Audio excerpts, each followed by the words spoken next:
think Fernando Mendoza would be at the strip club, and every time the DJ would play like an air horn or something, he would cover his ears and say loud noises. What made you like the under? Have you ever done eeny, meeny, miny, mo? Here's the lineup. Goots, please don't splurge every time I name a name. Gunnar Henderson. Oh. She goes on a date with this guy, goes back to his apartment, and he does Muay Thai. And he moves the coffee table out of the way and asks her if he can show her his Muay Thai moves. You know what? I'm sick and tired of this mush bullshit. If I tweet I'm going to bet somebody and something goes horribly wrong or they get injured the next play, it's like, yeah, you mushed them. I get it. Yeah. I believe in the mush. I believe in jinxes. I'm a superstitious guy when it comes to this stuff. So AC Milan is Italy. And that's Milano. Milan is Milano. Got it.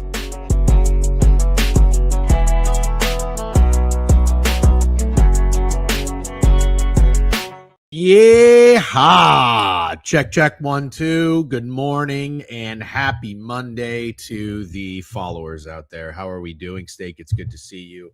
I changed last minute. I was wearing my my New York Rangers sweater, but I didn't really like how it looked. Something's going on with me today. I don't really know. My hats aren't fitting right. You know what it is? I think I need a haircut. I have too much hair on my head. I got to go get a haircut today. I got a fucking knot right there. Glasses are foggy, shirt's all wrinkly. Not the best start to a Monday for myself. Good morning. What do you have on your head? Let's see. Oh, we got a black and gold diamond. You must have 7 Diamondbacks hats. I absolutely love Diamondbacks gear. It's probably top rated for me. Is that you just like the logo? Yeah, the logo's sick. It is. It's objectively cool. Is that a camo brim? Oh, that's cool. Goes hard. Very cool. Yeah. Good morning, everybody. Good to be with you. Happy to see fat girls in here. Your pants could be ripped, so it could be worse. That is a very, very good point. RIP to my favorite J. Crew pants. Got to go get some more. I did some shopping this weekend. I think I told you, but well, not that I told you, but you know, because I consulted with you. I got this Napa trip coming up, and before Napa, we decided to hit Yosemite. Been dying to go to a national park. Never been. You're a big national park guy. I don't think I realized this. I know that you have you have visited a ton of like travel worthy destinations for hikes and shit. Have you been to every national park? No. Oh, okay. I mean, well, I don't know how many there are in the country, but you must have gone to like at least 5. I don't know how many there are either. I've been to more than 5. Yeah, that's definitely what I'm saying. There's way more than 5. There's some random ones, man. How many are there? Like 20? There's one in Kentucky that you probably don't know about that I randomly went to because I was on a road trip called Mammoth Cave National Park, but I bet you never heard of that one. No, absolutely not. That is insane. Okay. That is L ball knowledge on my part. I'm not the biggest national park guy. I've never been to, well, no, I went to Acadia. I guess that's national park. I thought there were like 20. I didn't realize there were 53, but let's do this. There's 53 national parks, but there are like a smaller amount that are really known, right? Like popular ones. Correct. Like, Everglades is one, right? Everglades in Florida? Park, yeah. No, see, that's stupid. Yeah. Well, I mean, to some people it's absolutely beautiful and insane, but yeah, I get what you're saying. Is there even a hill? Oh, dude, national parks don't mean mountains. I didn't even say mountain. I said a fucking hill. Yeah, you said hill, implying that there has to be a mountain for it to be a national park, but it's not true. Okay. Well, I get it. Like a park can be flat, but I've driven through the Everglades. I've driven through Miami to Tampa. You are balls deep in the chat. I can see you right now. No, I'm not. They were pissing me off when we were getting. They're definitely pissing me off when we fucking when I was getting on here. I got Boston Sports Store talking shit about the Desmond Bain trade. I don't fucking need that today. And then Grayish Cavs, I think, was like, start the stream already. It was 10:03 a.m. The fuck you want us to do? You literally think we're going to get on here and just press start stream? So, yeah, they made me a little grumpy, but now they're winning me back over. No, I like it when you get grumpy. This is great. It's nice. It's like handing the ball off. Stream at 10:03 is crazy. That's make a bicycle for me, clown. Just woke up. Surely one of my Henley Hat and a Rose futures won. Oh, that is brutal, dude. Top of it. Happy Monday, gang. What's up, Proper Padge? What's up, Danny? Always, if you're not first, you're second. What's up, McKiffin? Degen, Cavs suck. I'm sorry. I don't know what you're sorry about. Start stream already. No, that says Kava, right? Oh, Kava sucks. Yeah. I don't agree. I also have a gripe with you. You just don't like fast, casual bowls. No. Like you ate Chipotle and then you're bitching about kava. Kava's delicious.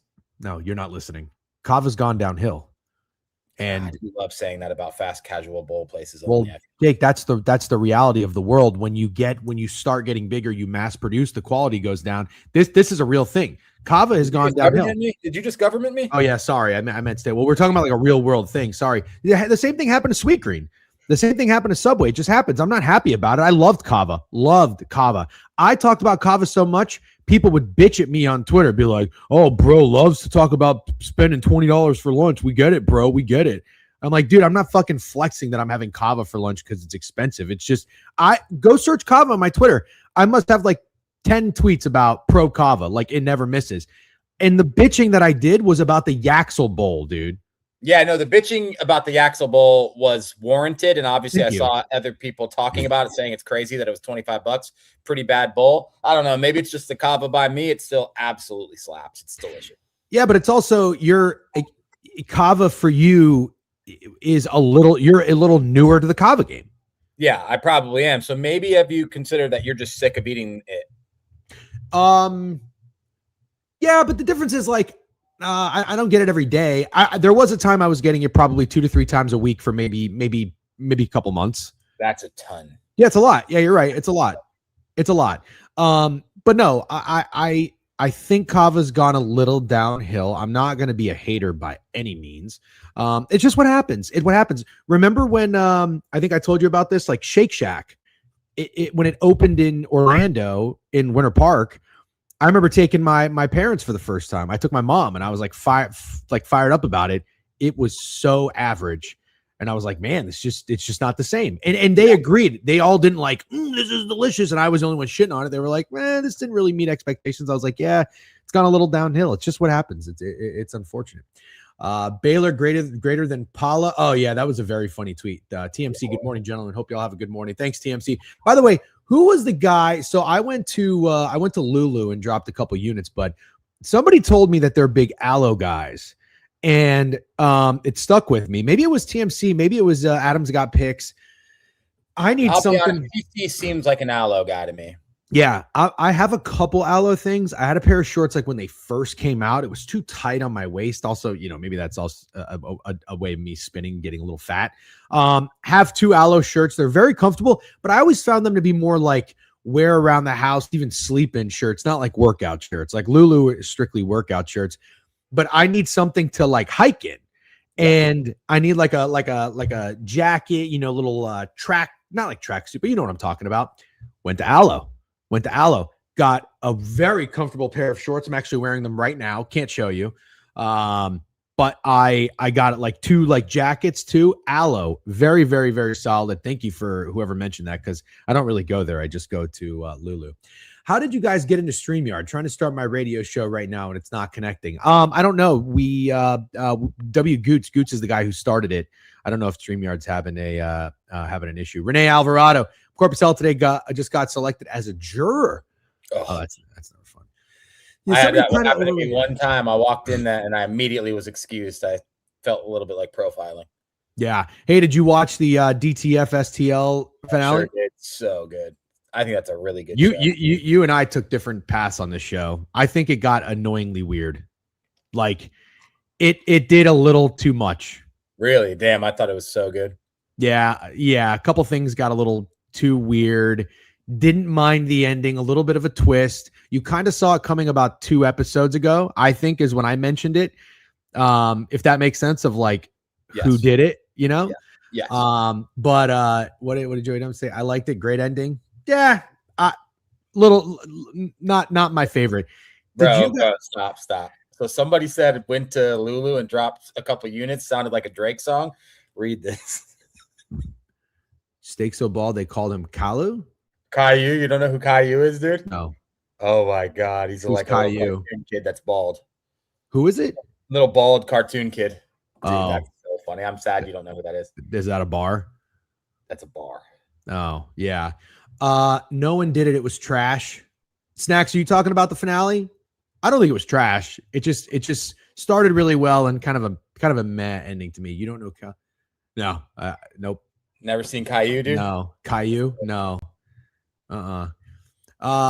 That is a bar. Yep. What is DTF? It's a good show. It's worth watching in my opinion. I finally went back on Netflix, so it looks like there's a couple things to watch finally. That's another one going downhill. Sorry, I hate to be a downer. I put on some I saw some show that it Wait, what show? I'm sorry. What show? What show? What's another show that went downhill? Missed it. No, I'm just saying Netflix in general. Oh, Netflix. They're putting all their money into fucking foo-foo bullshit and not like actual like good informative documentaries. I mean, there's like a couple crime things that just popped up, but there was one like there's this like guy who sets up this girl to walk into a classroom, and it's like she hates overactive classrooms or something, and the class is in on this joke and they're like pranking her. Do you know what I'm talking about? Have you seen this show? No, but I agree with you. Netflix is kind of just putting out like any junk and calling it like a documentary. Like I can't be interested in the shit that Netflix is putting out. It's so bad. Thankfully, the Untold series is pretty good. Did you watch the Lamar Odom documentary? Mm-hmm. It was. I started it. I'm about 20 minutes in and I fell asleep, but I liked it so far. It's definitely pretty insane. Fun fact: I forgot. Well, no, yeah, I forgot Lamar Odom went to the Heat. I remembered him being on the Clippers. I don't remember him going to the Heat, signing a contract, and then getting traded for Shaq. Did you remember that? I can't say I could have told you that if you asked me. Appreciate the honesty. The documentary, but did I remember it when they talked about it? Yes. Yeah. Lamar, what does this say? Lamar Odom learned 1 boner pill in 24 hours, not 12. 24. Listen, this happens to me sometimes. I get tired. I'm into something and it shuts my brain down even more, but I still liked it. I need to know one show Steak hasn't seen. Got you right now. Game of Thrones. Oh, yeah. Yeah. How about another one? You haven't seen every show. No, I haven't seen. I feel like you've seen more shows, but I've probably seen more shows. A popular one that people will care about. Old. Name a popular show. I haven't seen The Boys. Are you? Do you watch what's that fucking show? Damn, people are gonna judge me for this. Damn. I'm gonna be so mad. I can't think of it. Breaking Bad. Famous show, dude. Famous show. Everybody loved it. Fuck. I haven't seen The Wire. No, I saw that. Succession. Succession. You saw it? No, you saw Severance. Stranger Things. Shit got so over it. Power. I saw Entourage. I saw. Damn, you guys are making me sound like I watch everything. I never watched Walking Dead. Dude, famous show is like Lost. About like old school gangsters. Boardwalk Empire? No, that was a great show. Fuck. Damn, we're not going to. Peaky Blinders? Well, yes, thank you. I haven't seen Peaky Blinders. Oh, wow. That's tough. Yes, dude, I'm so glad you thought it was going to ruin the rest of this fucking stream for me. Loved Peaky Blinders. I've never seen Peaky Blinders. Peaky Blinders was actually bad for my health. I started drinking scotch midday, middle of the workday, like before showings, before appointments, because it like just made me feel like kind of a badass, like Tommy. I haven't watched it, honestly. Everybody I talk to says something good about it. Yeah, I'll say this. I didn't watch the last season, maybe not even the last 2 seasons, and I don't even have a real good reason why. Anyways. Wait, I have a question. I have one more show question to move on. Do you care that Euphoria came back? So, yeah, I love Euphoria. I think Euphoria is a great show. One of the better shows to come out in the past couple of years. I have seen some talks on Twitter that the early reviews are not great. I have a take. You want to hear it? Yep.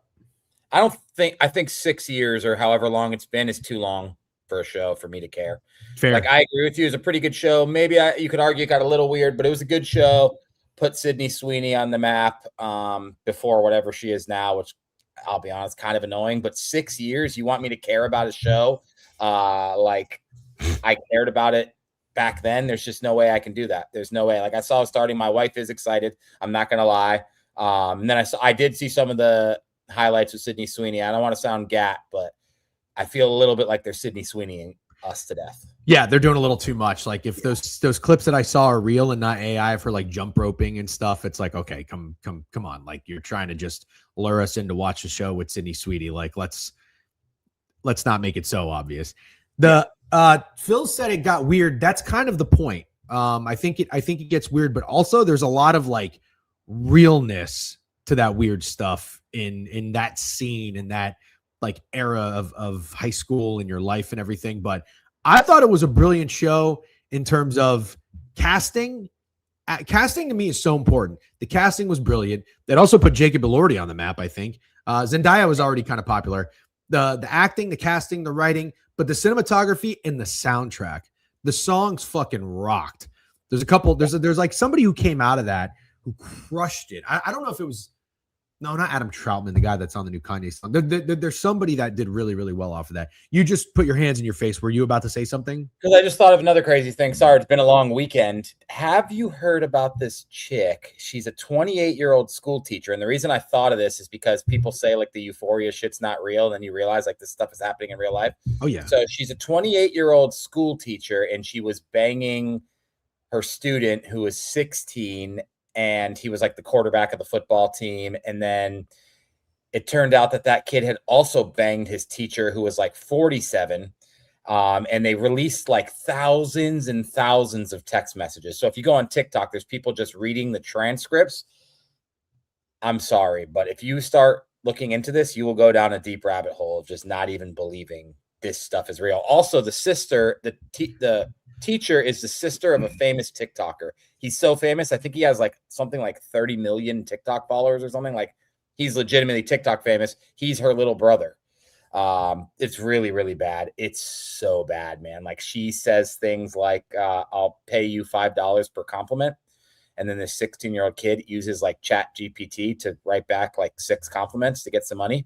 Oh my God. Absolutely just absurd. Absurd. Can I mention something? I want to actually mention 2 things. The one thing is about you. One thing just made me realize about the show. Here's what I do like about DTF STL. The realness of it where, do you remember the title of the last episode? No. It was something they said in the show, and it's so true. From across the street, everybody looks normal. And what I liked about the show is really like this is what I was talking about, like the real life shit. People are pretty weird, like pretty strange, into some fucked up shit. And also like the loneliness, you know, of Bateman's character and stuff like that. It's like, what do you mean you're married, you have a wife and kids and blah, blah, blah. Like, look at the Rossini shit, you know, there's people are strange for better, for worse. And I thought that aspect was cool. Here's another thing I want to mention. I don't want you to take this the wrong way because this is just how things are nowadays. And I'm totally fine with it. You have pointed out a few things recently, like stories, and you've given me details. And I am curious because I don't peg you as a reading the article guy. You're getting this stuff from TikTok, aren't you? Absolutely. Yes. Well, here's the thing. I'm not going to shit on you for this. Somebody just said you got to get off TikTok state because it was obvious when you said like people are reading transcripts. I don't hate TikTok for these reasons. I get off TikTok. You guys can get off TikTok if you want. I think TikTok's great. So let me just point this out. And you may or may not like this guy. People in the chat. I know Bart doesn't like this. Do you know who Tim Dillon is? This is so funny, man. Yeah, I know the area free point and everything. Do you know who Tim Dillon is? Yes. I think Tim Dillon is hilarious, and I think he's brilliant. If you don't share the same opinion, that's totally fine. We can still be friends. My wife loves him, and I'm glad she does because my wife is the type of person who she's incredibly smart, but she is so tuned out of the real world. I saw a hilarious tweet where when the war started, this guy tweeted or texted his wife or girlfriend and was like, we can't go to Dubai anytime soon. And she was like, why? And he was like, because there's a war there. And she was like, ugh.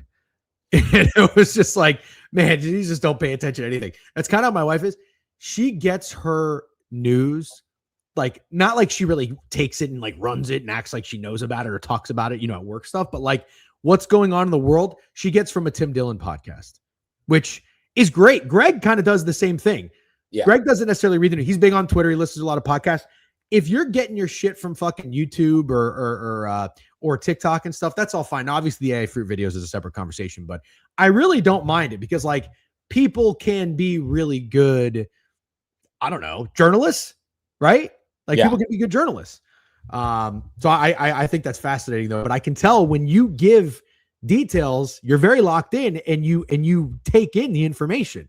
Yeah, in order to get me to watch the news, like CNN, Fox News, whatever the news stations are, you would have to hold me at gunpoint in the game, of course, and you'd have to hold my eyeballs open like this to make me watch the news. I couldn't be less interested. I don't give a fuck. It's very tough. Mainstream news is impossible to watch. I used to go back and forth from shit. I can't. I avoid it all. The local news I'll watch, and I'll tell you this right now. Everybody. If I want me to give you like a advice for everyone for some perspective, which I think is good for every human being, watch the local news, because you wouldn't believe on a daily basis how much fucked up shit happens within like a 10-mile radius of where you're living every single day. You didn't catch this, but I did that a little bit, and we casually did that in Dayton a little bit, just by accident. I don't know what happened or what channel we were on watching something that came on before. The local news is nuts. The local news is nuts. It really is. Local news anywhere, but Dayton, Ohio is a spot. But honestly, Orlando, Florida, it's crazy.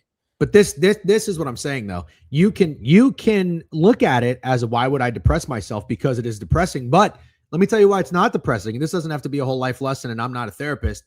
You can just accept this is the world you live in. And yeah, it's depressing, but what are you going to do? You're going to sit and dwell on it, or you're going to move forward? And then what you can do is you can be thankful. And that's a perspective. You can be thankful because I saw this morning a fucking semi-truck ran off an exit and crashed into somebody's house. You can be thankful that you woke up today, every other fucking day to you, just la la la la la la, and a fucking semi-truck or a drunk driver didn't just slam into your fucking house, you know? Yeah. Because that shit happens every day. You're a pretty practical dude, so that's your brain's able to work that way, but it doesn't go that way for me. I'm not able to so that's why I can't watch that shit. It's okay. It's not like that for everybody, and everybody is different. I'm just saying, like, little by little, it is terrifying to watch sometimes. Like, oh my God, this is sad. You kind of want to block it out. Tunnel vision. Ignorance is bliss. Great quote from Matrix. But sometimes too, it's like you'll wake up and you'll be like, holy shit, like, you know what? This is actually, it's kind of great that that today or yesterday seemed just like a normal average day, but I didn't have something awful happen to me. Like, that's kind of cool. Yeah. Good evening. Now we're going to tell you the reasons why it is not a good evening. Very good, Jay, man. That's great. All right, real quick. We got a lot to talk about. We got a lot of Masters to discuss. We got a raid, Rude Bets. I'm sorry. I saw, didn't see that 19 minutes ago. Appreciate the raid, Rude Bets. Welcome to the Book It Sports stream. We are Jeff Sunday and Steak. We host the board review every weekday, Monday through Friday, 10 a.m., unless one of us are on the road or corp. Elite Gambino, 20 minutes ago, 53 months subscribed. Nerfy Chad with a 15 stream streak. Ball Talk gifted a sub bank to fuck Fat Girls, dude. Are you kidding me? Fat Girls wasn't sub. Fat Girls wasn't sub. Hovey wasn't sub. What the fuck? It be your people, dude. It be your people. Be your people. It's crazy. Crazy. I'm just so glad you're on the same page with this, because we could be coaches, because I think our coaching styles would be different, but thank God you don't let them get away with that shit. Proper patch. It would be more fun, as I've said before, if we were coaches on opposing teams, but it would be fun. Yeah, it would be fun. The one and only Casper, 195 stream streak. Holy shit. Snowman Sports subscribed 18 months, the best show in the history of TV, Indiana football 2025. Ball Talk. Snacks didn't have a sub. Wow. Snacks gifted a sub back, though. I love that. Snacks gifted a sub. Snacks then gifted a sub to the one and only Casper. We have a hype train. Yeah, we can't call out Snack because he's always subbing people in here. He is, yeah. I've like given some pushback on Snacks, but Snacks is one of those guys you like to have around because he can be annoying as fuck sometimes. But it's like you need that, you need that pushback, the disagreement, then the occasional agreement. So, anyways, what did Fat Girl say? I united the MMA court again, man. Come on, I'm bringing the people together. Okay, W's. We like that. Yeah, you did do that. Good job, Fat Girls. We love to see that. We love to hear that. Hope you guys all enjoyed the Masters. Did anyone have a Rory McIlroy ticket? Because I got to say, didn't hear people about him all week, which sounds pretty crazy. It's like, what do you mean you didn't hear? I didn't hear anybody betting Rory McIlroy, and I got to give our guy credit. I don't know if he's in here right now. It doesn't look like he is. I know he's traveling. The BTL boys are traveling back. But Goots is a Rory guy. Goots bet Rory. I chirped him. I was like, Rory ain't winning back-to-back, brother. Sorry to inform you. That was a phenomenal bet. 14-1. Phenomenal fucking bet. Great job. I didn't have Rory. I had Scotty, Rose, and Young. I did, of course. Of course, Cornfields did. He didn't make a fucking peep about it, but he'll let you know about it when he cashes. W. Cornfields saw a grand total of 4 pre-tourney Rory tickets. Wow. Good for Rory. Yeah. Snake, I know you were on the road yesterday. You traveled. You're in South Florida. By the way, I saw your tweet today. I don't know how I feel about you saying Florida fucks when South Florida clearly fucks so much harder than the rest of Florida. Yeah. Yeah. Okay. That's a fair That take. I'm not a Florida hater. I think You're like saying I should have said South Florida fucks. what you said is fine. Yeah. Because I'm not anti-Florida. I am like anti-Orlando, but I'm not anti-Florida, and I represent Florida pretty well in New York, which is not easy to do. But like South Florida fucks so much harder than a lot of other places. The Gulf rocks too. Yeah. I don't know if I've said this out loud on stream yet, but I am becoming very anti-Orlando myself. So I'm with you 100%. South Florida fucks doesn't hit as hard. Tampa's pretty cool. There's some cool parts of Florida outside of South Florida. But South Florida is the best part for sure. Florida pretty well fucks in general, especially for people who just deal with a 5-month winter. Yeah, that's a given. We're spoiled, McKiffin. And maybe not Degen as much anymore. I'm completely spoiled. Yeah, my mom's coming up this weekend, and funny enough, she like hates the heat. It's like, oh, it's gonna be in the 90s. She loves cold weather. I think New York, she was like hoping to get like 50s and 60s, like loves it. It's gonna be the hottest day of the year, 83 degrees, Thursday or Friday. So that'll be fun. I can't wait to feel the warmth of the sun. Like I was out there. It was. I was gonna say that sounds great in New York. Oh, man. dude, I cannot wait. I'm getting pasty. I'm lacking vitamin D. I really need it. Let's get back to the Masters. I thought it was a good Sunday. It wasn't a great Sunday. I tweeted this. I respected Rory for making things interesting. I got a couple people that commented and said, "Are you genuinely R-worded?" A lot of people said that this was a terrible Masters. It wasn't that exciting. I disagree entirely. Rory was dominating going into Saturday, dominating. And then Saturday got real interesting because Cam Young played like a fucking maniac. I believe he shot 7 under. Shout out me for getting Cam Young live 33-1 Friday night. BK hated it. I was standing right in front of him, hated it. And then he birdied like the next 3 or 4 holes. BK, which we'll see on Wednesday, was the first time he ever gave me credit on a live golf bet. He was like, all right, Daps, good value. I needed somebody. I had Ludwig. It was a horrible wager. You were right. Thank you. It was never Ludwig. He was very disappointing. But Rory, to me, kind of felt like he was in control the entire time, even though he shit his pants a little bit, pooped his pants a little bit on Saturday and a little bit on Sunday. Cam Young was very disappointing yesterday, but overall, I thought it was a fun Sunday. You look at the leaderboard, you look at the top. I thought it was interesting that we didn't see a few more live guys up there. You had Patrick Reed. What happened to Patrick Reed? I didn't even really see his fall off. Did he finish top 10? I don't believe so. I don't think he did. I did the leaderboard because I want to talk about it. He fell way down. I think he finished tied for 12, 5 under. I think I'm late, but Tim Dillon truly the GOAT. Stacks on deck, you know ball. Did you not shit on Cam Young bettors Thursday? People said this to me. No. Do you remember what I posted? I posted a picture of the guy in Office Space where he's like, where's my stapler? He keeps getting like changed offices and demoted and stuff, and like he's literally not even an employee there. He wants to burn the building down. Like he wants to burn the building down, and he's that was kind of more so the takeaway. I wasn't necessarily shitting on Cam Young bettors. I wanted to bet Cam Young. I wanted to bet Cam Young and Xander Schauffele. And BK and Steak wouldn't let me, thankfully, you know. So I just wanted to point that out. Yeah, so Spieth kind of looked like he was making a little bit of a run at some points. Then he fell off. Sam Burns looked like he was going to make it interesting. Henley looked like he was going to make it interesting. All these guys were just kind of showing flashes, but fizzled out. Hao Tung Lee was making it fun. What a great story he was going into the Masters. A couple takeaways, a couple things that I wanted to mention about the tournament, and I'd love to see what you guys have to say about this. So Rory winning. There's some things going on Twitter right now that's causing a few people to maybe take away this back-to-back victory of his. And Steak, I'm not sure if you're familiar. I don't know if I sent this to you already. Chat, maybe you've already seen it, but I'm curious to hear everybody's thoughts. And I'd love to see where you stand on this. Rory McIlroy has not played golf for the past few weeks, and what he came out and said was that he has been dropping his daughter off at school, hopping off on his private jet, going to Augusta and playing the course, coming back home and eating dinner with his daughter. Unbelievable life, by the way. Good for Rory. Unbelievable life. Yeah.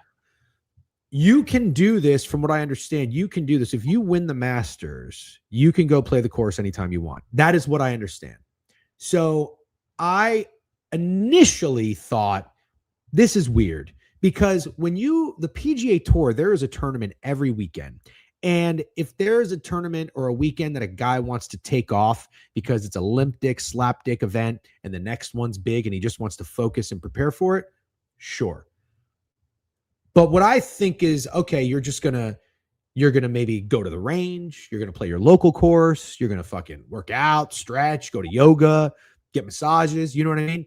Going to the actual course, which happens to be one of the most difficult courses and the most prestigious tournament, for weeks and preparing and practicing, it does seem like a little bit of an unfair advantage. And correct me if I'm wrong, unless I'm getting sent-held, I think Rory actually even came out in a press conference and said he felt like he had an unfair advantage.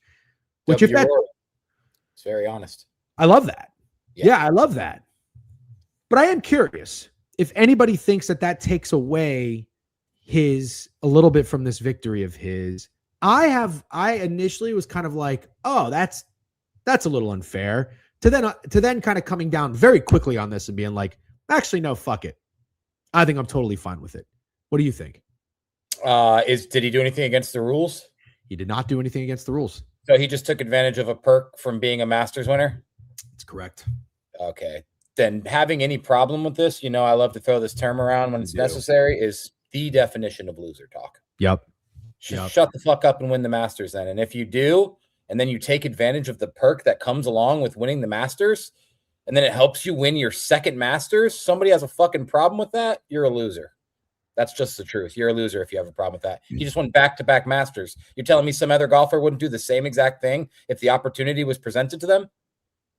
And if they wouldn't, guess what? They don't want it enough. Yeah, that's what people are saying is like, why didn't Scotty do this? Why didn't John Rahm do this? Something weird about what's going on with Scotty, man. I don't know what it is. It feels like I'm a casual when I say this, but it feels like there's something off about Scotty right now. And I know that he balled out in 2 of the rounds more than anyone else. I think yesterday he went insane. Just something weird with Scotty. Even his interview where he was like mad about that guy's question. Did you see that? Where he's like, terrible question. It's like, bro, you don't think you're going to get asked questions like this during the Masters? You're Scotty fucking Scheffler. Wasn't that bad of a question. Like, it was not that bad of a question. Well, I'm glad you brought that up. I actually saw both sides of it. And I'm not exactly sure where I landed because he played Saturday and Sunday bogey free. This was the first time since 1942 anyone has played the weekend at the Masters without a bogey. I retweeted this. It was very silly. I'm obviously joking, but I said Rory won the battle, but did Scotty win the war? Not a very serious tweet, but there is something there where it's like, holy fuck. Like Rory won, but what Scotty just did, it hasn't been done in 80 years. That's pretty crazy. Let me ask you a question about that, and then we have to address the chat because they're saying the question asked to Scotty was a shit question, so maybe we have to find that somewhere. But here's my question. If I would have told you Scotty did that, the first bogeyless weekend in the Masters in history, you said? Yeah, since 1942. How much would you have told me he won the Masters by? Right. Yeah, I don't know. So he did that and lost the Masters. Yeah. That's bizarre. So the question they asked Scotty was, what was it again? It was. I know exactly what it was. He shot a 65, I think, or maybe even a 64. And they said, but he missed a couple putts. And they were like, Scotty, what do you think you could have shot out there? Yeah. So it was basically like, yeah, I just shot this incredible score at the Masters, but like, man, you could have done even better. And he was like, that's a silly question. Here's the defense I have for the reporter. Sideline reporting and interviewing athletes gets very repetitive. Very, very repetitive. We are the same fucking bullshit, mundane, robotic questions and answers. Scotty, what was going through your head on 12? Scotty, what are you going to do after this? How does your faith play a role in this? Like, we hear all these types of questions all the time. You have to be a little different. So that is the only reason I don't entirely shit on the question that was asked. Yeah. However, at the same time, I can understand Scotty maybe in the moment of being like, bro, what the fuck? I just shot like 8 under, 7 under on that round. And you're asking me like, how come you didn't shoot a 10 under? I get it a little bit. My only defense, and the chat is saying unanimously it's a shit question, and I don't know enough golf to really push back that much. But my only defense is they're asking that because he's the best golfer in the world. Yes. So I don't think they would have. Not that weird of a question to me to ask Scotty Scheffler because he's like a superhero sometimes. Yes. Yes. And so that's kind of, again, I'm not like going to war and defending this guy for the question, but at the same time, like I would not shit on him because of it. And then I also thought about like, man, Scotty kind of looked like an asshole, but then also I'm like taking a breath and I'm thinking like, I guess I can also see where he's coming from too. So for me, it's like no flag on the play. And I think Scotty actually can't manned up and like apologize for the way he reacted, which was kind of cool. I don't know. Listen, here's my take on Scotty. And I've gotten a lot of shit for this. I get shit for it, and everybody says it. And I guess we just kind of talked about it with you saying that I said Kava is going downhill, and I don't want to be the guy that acts like I don't like everything, because there's a lot of things I like. I just made a pimento cheese sandwich and I liked it. Yeah, but I'm gonna tell you right now though, like Scotty is, for whatever reason, he's just boring.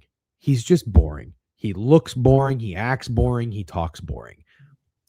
For American golf, like, we need Cam Young to get not Scotty's level, because nobody's going to get on Scotty's level, but Cam Young being good for golf is like really good for American golf, because God, Scotty is just so fucking boring. And I know people really like him. I know he's a great guy. I like that. He's a boring person. Hey, he's just a boring guy. Yeah. You disagree? Well, I was just saying watching him golf isn't boring. Okay. You're right. Watching him golf is not boring, because it's actually frustrating, because he always looks like he puts himself in trouble and then he gets out of it with ease. And it's like, motherfucker, and you're frustrated because you don't have money on him because his odds are insane and you want somebody else to win. It's like, oh, he's definitely going to bogey now. Nope. Of course he's going to save that par. Was Tom Brady not boring? Tom Brady was a little boring, but Tom Brady also was kind of a little bit of like a fierce competitor. Yeah, I don't know if I thought Tom Brady was that boring. Yeah. No, I don't think that's. I thought Tom Brady and Peyton Manning were not boring. Completely different. Golfers are a little boring. Like, I'm seeing the chat say like Cam Young is boring. I didn't know there was anything all that and exciting about Cam Young. I know I saw. No, it's not. It's not. I guess Cam Young just, like, he had like the zipper down. I think he had like the chain. He's got the beard. I don't know. I don't know. Maybe he's not the right guy to do it, but I don't know who is going to do it. Russell Henley's not going to be the fucking guy. I don't know who else is going to be the guy, but we need like a non-boring golfer. It should have been Brooks Koepka, but I guess he's just. Yeah, you're right. I thought Brooks looked great with the mock neck that he was rocking out there. I was just going to ask you what you thought about that. I loved it. Do you like it? I mean, I think they look fucking awesome. I'm not a golf purist, obviously, so that seemed to be the people who were upset about it. I think he looked awesome. Yeah, I think it looks good. Scotty got that Kirk Cousins in him. I think that's a great way to put it. People don't like these. I don't know if that's true. Didn't Scotty get arrested? And oh, dude, stop. Just told. That was like the lamest arrest of all time. Yeah, but Kirk Cousins would never get arrested. You think Kirk Cousins would tell a reporter he asked a terrible question? I don't think Scotty Scheffler, Kirk Cousins comps are good at all, to be honest. Yeah, Scotty has an edge that Kirk Cousins does not have. That's kind of fair, actually. Yeah. Okay, that's fair. Henley looks like he smells like cat piss, dude. Henley is a fucking annoying guy to look at. Scotty feels like like the angry dad behind closed doors. Yeah, I saw people saying that. I guess he just had a kid, which I didn't know, and that they're saying he's now like a angry dad with a newborn. All right, like, put it this way: Justin Thomas, Patrick Cantlay, Russell Henley. No. Like, Cam Young is at least cooler than those guys. He is. From, like I said, I'm a golf casual, but from my understanding, you just named 3 really boring dudes.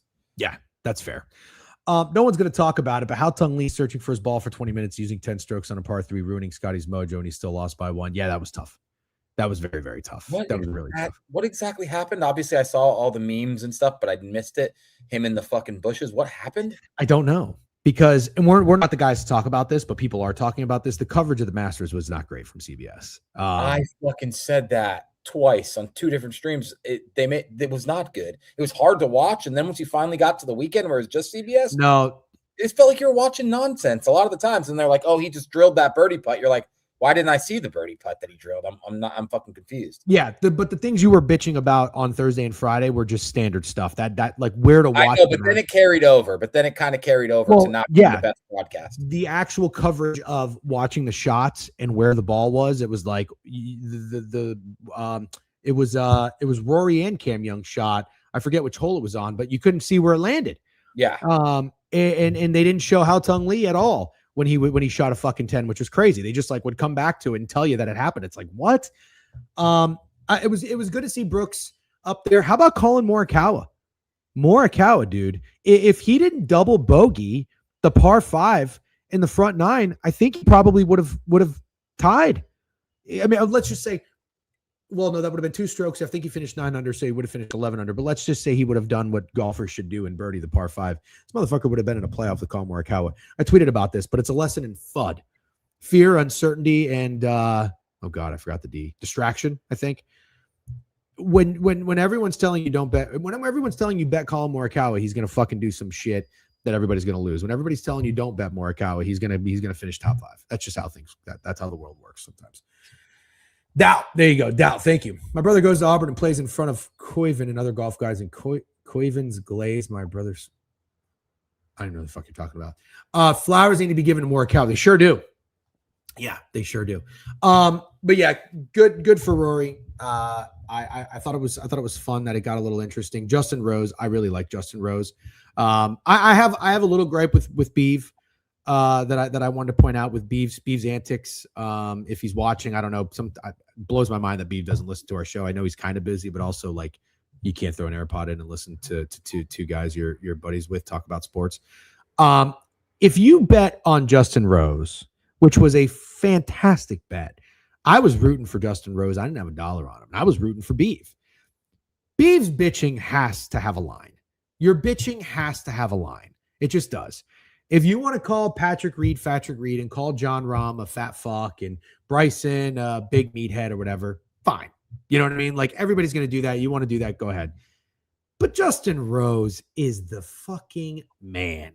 And I could do nothing but say good things about Justin Rose. And Biev put out a tweet when Justin Rose, who had a couple poor shots, by the way. So I get being upset, but it was like, oh, go back to Europe, you tea drinking fucking loser. Stop that. Stop that. This is me being the old man saying, hey, have a little fucking respect. Biev, if you're listening, if you're watching, and I'm only doing this because I care and I like you, set the fucking tone, set an example.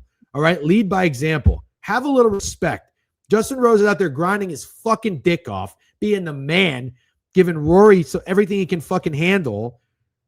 And you don't have to shit on the guy and tell him to go back to Europe, you tea drinking fuckface. Didn't like that. There's absolutely a cycle to Biev's Masters coverage for sure. It was fucking post your ticket of the guy you bet. If it's Bryson or John Rahm, hit the buffet, you fat piece of shit after the bogeys.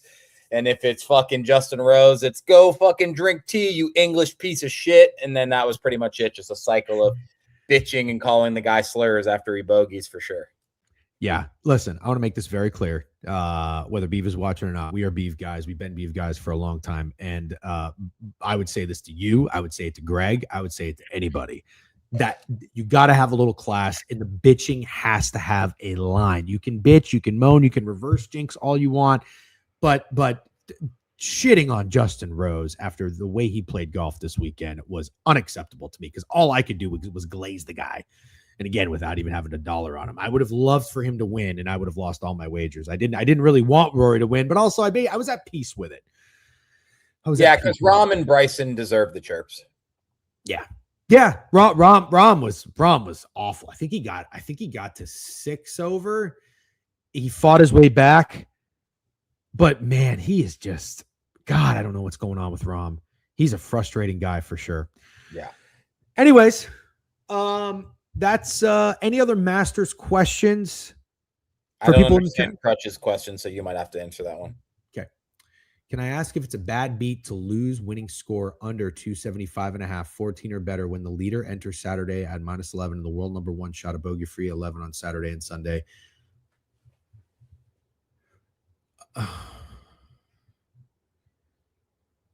Sort of feels like maybe not one to gripe about. No, That one you throw it away. Throw it away. Also, that's not really like, the one thing about gambling that I do love is the losses, the bad beats will stick with you and there'll be great stories. But like that one, if you try to have a conversation about somebody and you explain that to them, they're going to be like, what? It's too confusing. So no, move on from that one. Gonna go with no on that one. Unfortunately, yeah, not a bad beat. No one ever touched that -14 at any point. Yeah, well, I think Rory was 13 under. Maybe at one point it was like 13 under, 11 under. Wags locks. Who you guys got for the NBA NHL futures? We're gonna talk about it. Hype Train's in here. Sage 903 with a 20 stream streak. Good to see you, Sage. All right. You want to recap a little of the NBA? The season has come to a close in stake. The Orlando Magic lost to the Boston Celtics. Yeah. Last night. And which would be fine if it wasn't the Boston Celtics G League team. Well, yeah, we got our chats with Pickett, the Green Book, our friends, Twitter. People were letting us have it yesterday as Magic fans. People had futures. I guess people also bet the Magic against the Celtics yesterday because everybody was out, and we were definitely made aware that Luka Garza was having his way with the Magic. Mosley is a terrorist. Heard that a few times. I have not been paying attention to the Magic, and I get it. I get shit for it, and that's fine. I think if you're 25 years old, listen. When I was in my 20s, I was obsessed with sports. Like in my teams, good or bad didn't matter. You get a little older, dude. I'm on the wrong side of 30. You're not going to pay attention to every Magic game. I'm just sorry. You're not, especially when they're miserable. I'm not going to pay attention to the Rangers. Like if you're a young kid, you're watching the Rangers, like you're into it. You've got more steam behind you. You've got more energy. You're like, oh, I want to look for the young guys. Like, no, I'll choose when to believe in my team. And I have believed in the Magic. We were very into it when they played the Celtics. And what did they lose? 4-1, but they were bodying the Celtics. We even came on here. We were talking shit about the Celtics. But this Magic team feels different for the worse. They've been pathetic. They've been soft. There's issues with Paulo and the coach. I saw the stat line for Paulo, and I saw he had 44 PRA. I saw he had a triple-double. I don't care about any of that. He was 7 for 22 from the field. 0 for 5 from 3 and 6 turnovers. Dude, 7 for 22. The way I do math is I say, okay, the easiest percentage is let's just take it down. 7 of 21 would be third. That's 1/3. That's 33.3%. So that means if he shot 7 for 22, he shot less than 30% from the field. That's really bad. Yeah. That's really bad for an individual. He shouldn't be taking 5 threes. He's an absolutely trash 3-point shooter. That's a great point. That's kind of what I'm going to get into. This guy, who's the problem? Is it Mosley? Is it Paulo? Listen, you can't give up on a 23-year-old potential superstar in the NBA. You can much easier cut ties with the head coach. But I got to tell you, part of me sides with Mosley here because Paulo is a frustrating player. I don't think the guy understands who he is. And I think he plays like somebody else he wants to be, but that's not his skill set. That's not his role. And maybe he's just unwilling to accept it. So I'm having a tough time being a Paulo defender and Stan over here. What's your take on the Magic right now? Well, I have been paying attention. You don't have to side with either of them. And that's the thing in these type of disputes or feuds or whatever you want to call them. Like I want Mosley gone, and I also think Paulo has been absolutely horrible this year. There's not a lot of excuses like TC saying he thought the Magic would be a top 3 seed in the East. They should be. Like I'm not a guy who's going to sit here and glaze his team. I'm telling you, this team is loaded with an absurd amount of talent. And the East is just that good. So there has to be on your star player or coaching. I think the coach has to go first. That'll always happen. I'm not giving up, but it is the most disappointing thing. The most disappointing thing is when you're a fan of a small market team like the Orlando Magic and you hit on some draft picks, and then you hit on some draft picks, pay those draft picks, and you make a big sign for a guy who's – I understand Desmond Bane's not a superstar, but he's a star player. You're excited. And this is the worst outcome possible. You're still in the fucking play-in game, playing a road game against the Philadelphia 76ers. It's just all around pathetic. Yesterday was extra pathetic. Like every team that needed to take care of business for pretty much the last 3 or 4 days of the season to get to this point took care of business, except the Magic, who got absolutely obliterated by Luka Garza, Baylor Shireman, and Ron Harper Jr. Awful. Just a really awful showing. So I guess my question would be, if the Magic are to win I guess if they beat, so look, well, let's put it this way. I guess let's set the stage for the playoffs right now. We have two play-in games coming up. We have the Miami Heat playing the Charlotte Hornets. They are the 9 and the 10, and then we have the Trailblazers playing the Phoenix Suns. Kind of fun. I wouldn't mind the Suns getting in there. And then we have the Magic playing the Sixers on Wednesday, and we have the Warriors playing the Clippers. From what I understand, how this works, a little confusing, but the Magic, if they beat the Sixers, they are the 7th seed and they go and they play the Celtics.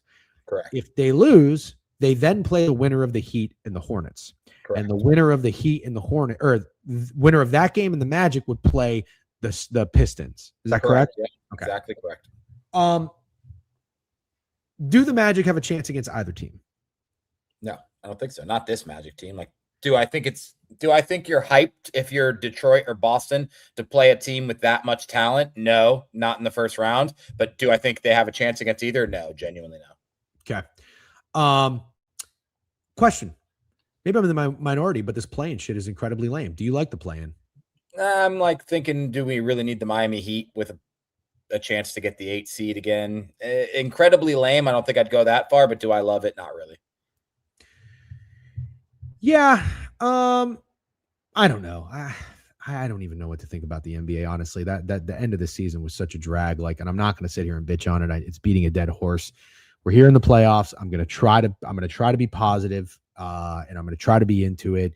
I just said, wow, this is cool that the Suns have a chance to be in it. So I'm not going to shit on it, but it's really hard not to shit on. But here's the next question that I have.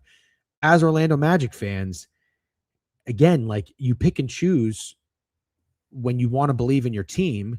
And it's not like you just necessarily roll out of bed and decide when to do it. It's like you kind of have a feel of the vibe. The vibe of this Magic team is terrible. The Sixers are a weird team too, but do you even go into this game against the 76ers as a Magic fan and like passionately root for them to win? Like, do you even want them? Yeah. The only reason you wouldn't root for them to win is if you're the type of person that says you'd much rather play the Pistons because they have less playoff experience. They're not former champions. They're not the Celtics. Cade Cunningham's banged up. I think Pistons whoop our ass too, so it doesn't really matter, but that'd be the only reason you would be rooting against the Magic if you were a fan. I think that I did like the way we played against Boston. Was that last year or was that 2 years ago? Last year. Yeah, I like the way we played against Boston last year. I don't know that we're going to be able to repeat that. And obviously now they know that we're coming and maybe they have a little bit more of a chip on their shoulder. I would, if you're trying to get strategic, try to play the Pistons, but that's no slight on the Pistons by any means. I think the Pistons are a really, really good team, and maybe they're even an even worse matchup for the Magic. So I guess let's talk about maybe the playoffs matchups. Yeah, and let's just say, so we can close the book on this, because obviously I'm the NBA guy out of the two of us, and we'll never talk about the regular season NBA, this regular season again. It was absolute dog shit. It was absolute dog shit. The last couple months of the NBA season, many more games than not were just unwatchable. They meant nothing. They had no repercussions, whatever you want to say. It was terrible. The second half of the NBA season was absolutely fucking awful. So these playoffs, which I do think will be really good, cannot disappoint, because man, the NBA has to do something about the regular season. And the Washington Wizards, I saw the Washington Wizards have the best chance to get the number 1 pick. If they did all that tanking, and they don't get the number 1 pick, that's what's so crazy to me about this, is you're not even doing it to guarantee yourself a pick. You're just doing it to get fucking lottery balls, and everybody knows it's rigged. It's so stupid. Everybody knows it's rigged. So watch how many lottery balls the Wizards have, dude. They're not going to get the number 1 pick. They won't. I'll bet my life on it. The Wizards with the most lottery balls won't get the number 1 pick. Like, what are we doing? The tanking is just so fucking out of control. I hated these last couple months of NBA. Absolutely hated it. I think that it doesn't get talked about enough when we think about how to fix the NBA. And I know the NHL does this too. The lottery system is so stupid. It's so fucking stupid. I think I get it. It's like, if you know you're going to get the first overall pick because you win the least amount of games, then you're definitely tanking. It's like, brother, everybody is definitely tanking to begin with. At least don't have some fucking, lottery system in play to make it seem like there's a chance that you might not be guaranteed the number one pick, because we know exactly what's going on. We knew it all the way back from Patrick Ewing with the fucking cornered envelope, and conspiracy theorists are fucking in right now. And I'm sorry if you think this shit ain't rigged. I have beachfront property in Nebraska to sell you. But in all seriousness, the lottery is so fucking stupid. And also look at Cooper Flagg going to the Mavericks. Look at the New York Rangers getting number one picks with Capo Caco and Lafreniere. Fucking bull. Or no, sorry, that was 1 and 2, I think. Anyways, let's talk. The season's over. Let's talk with these props, with these futures, not props, these futures in these playoffs that are actually set. There's 4 of them. So we do have the 3-4. The 3-6 and the 4-5 are ready to go. The odds are out, and I'm curious just to get your early thoughts. We'll dive into this a little bit more. You're traveling, you're gone today and tomorrow, but you are going to be streaming, correct? So you're not going to be missing any days. Okay. So what we can do is dive into the play-in games tomorrow, because today is an off day for the NBA. If there is NHL, we will talk NHL. Steak, you can hop off early if you'd like. We'll do it at the end of the stream, but we will be talking MLB too before we go. Yep, today we've got a full slate of NHL, so we'll be talking about that. Let's talk Cavs and Raptors. Steak, Cavs. I believe this is the 4-5. The Cavs are minus 600 to win this series. You know I'm a Cavs guy. I got the Cavs win the East. Is this the 4-5 or is this the 3-6? Cavs and 5. Oh, I don't know. I thought the Knicks got the 3. Did the Knicks not get the 3? The 4-5. Okay, so Knicks got the 3 to play the Hawks, and they're happy. Yeah. The 4-5 got it. Okay. Yeah. So minus 600, which is a much steeper price than the Knicks are to beat the Hawks. We'll talk about that in a second. I got the Cavs to win the East. I was hoping that I'd have some sort of CLV. I think I got plus 340. They're plus 300. No real movement. The Celtics are favored to win that. I think they're plus 165, which is absolutely a correct price on them. What do you see happening in this series between the Cavs and the Raptors? Do the Raptors have any shot to make this interesting? Been seeing a ton of how unhappy the Knicks should be that they're playing the Hawks instead of the Raptors, and that they gave the Cavs the easier matchup here. Keep talking. I don't know if I necessarily agree. I do not know that I necessarily agree. I'm not saying I'm going to go as bold to say that the Raptors can beat the Cavs. I genuinely don't believe they can, but I'm surprised to see everybody think it's going to be just a blowout, no competition series. I don't know what the series price is. I think I heard you say minus 300. Wait. Are you talking Cavs? Yeah. Minus 600. Minus 600 to win. I think that the Raptors could win 2 games. I also honestly think the Raptors could get to 7, but I'm not going to get that bold. So I could say 4-2 Cavs would be my pick. You could take the Raptors plus 2.5 games minus 130. I will 100% be making that an official play. Okay. Fair enough.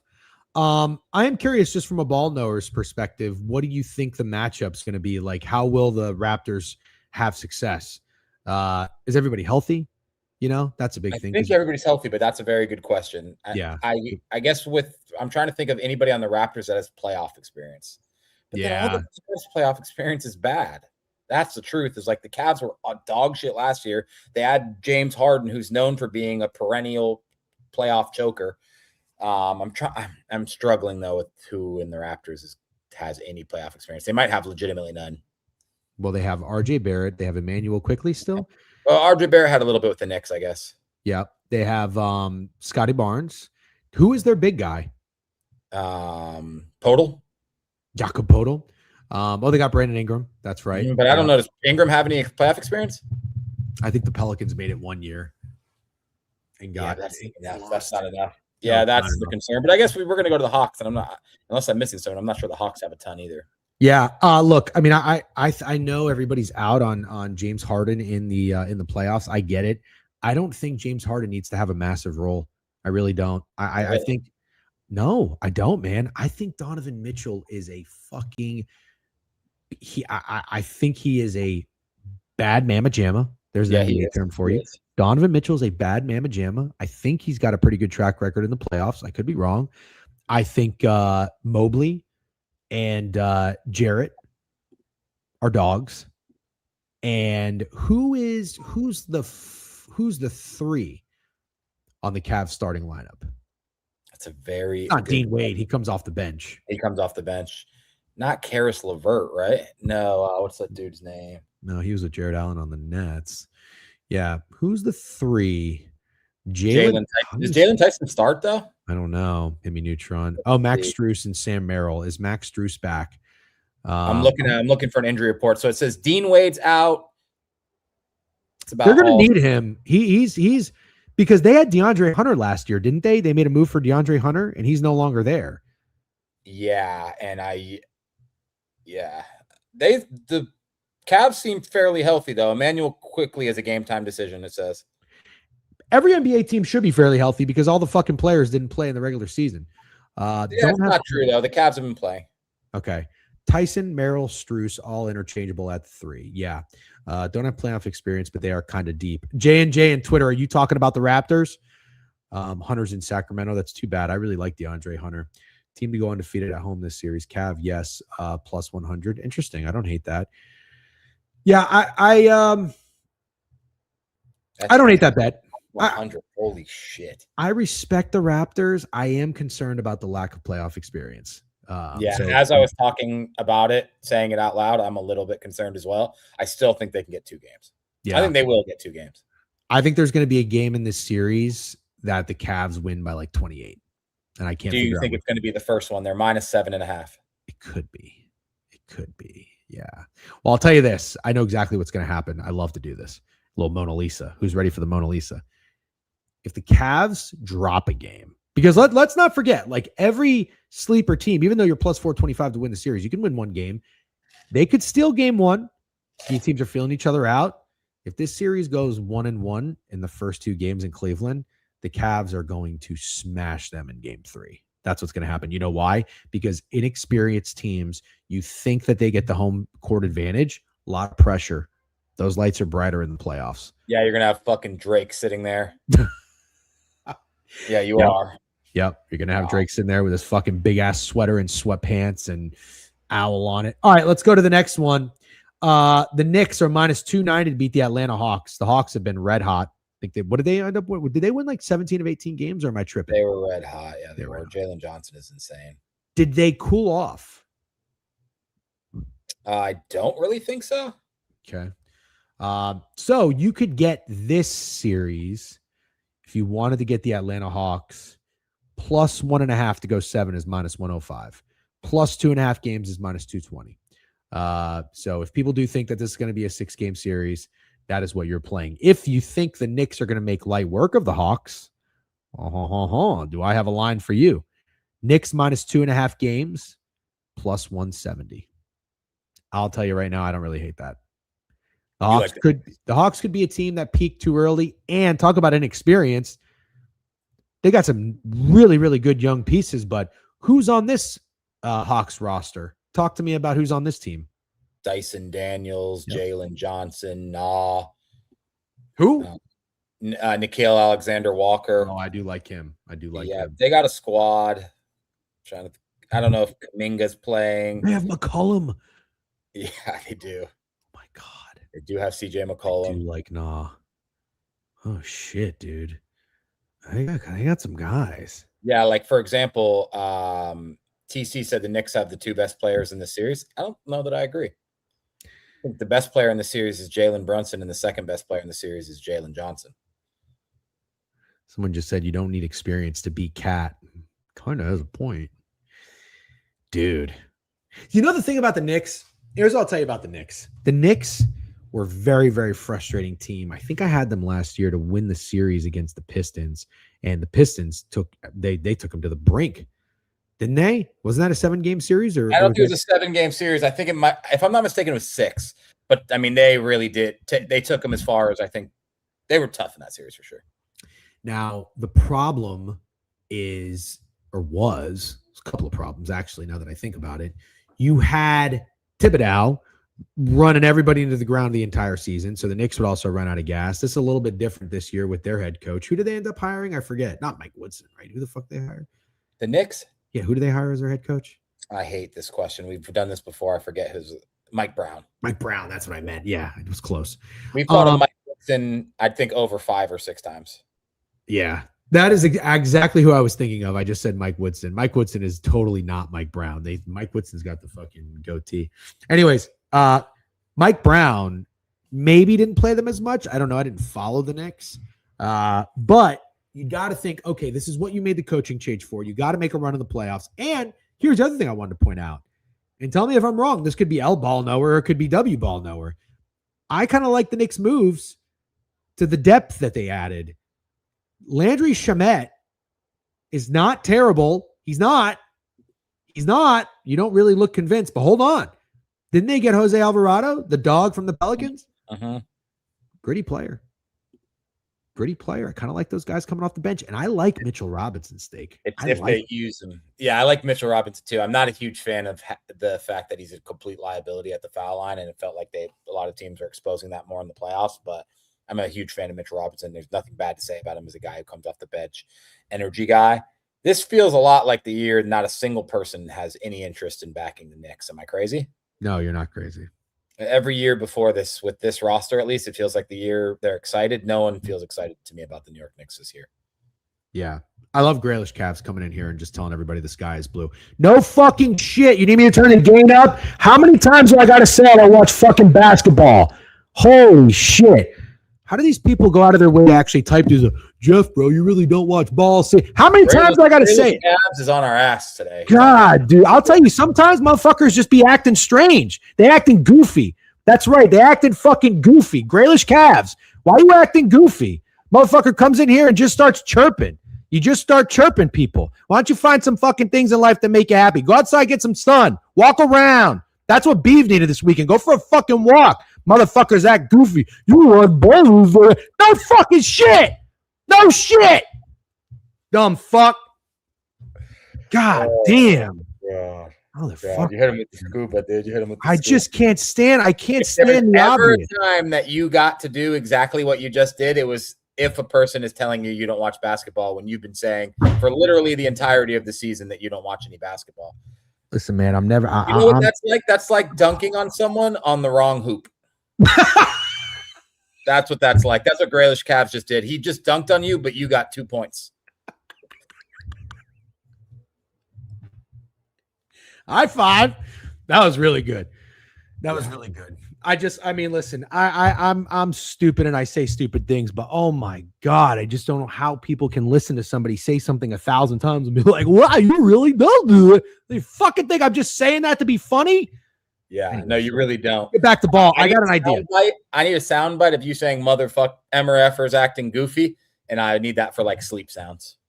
We're gonna get that. I hit a couple people on Twitter with their goofy, and McKiffin saw it. And McKiffin saw me call someone goofy. I said, "You a goofy," and he commented with the scuba gif. It was very good, McKiffin. I saw that. That was good. I forget what that idiot said too. He said some dumb shit.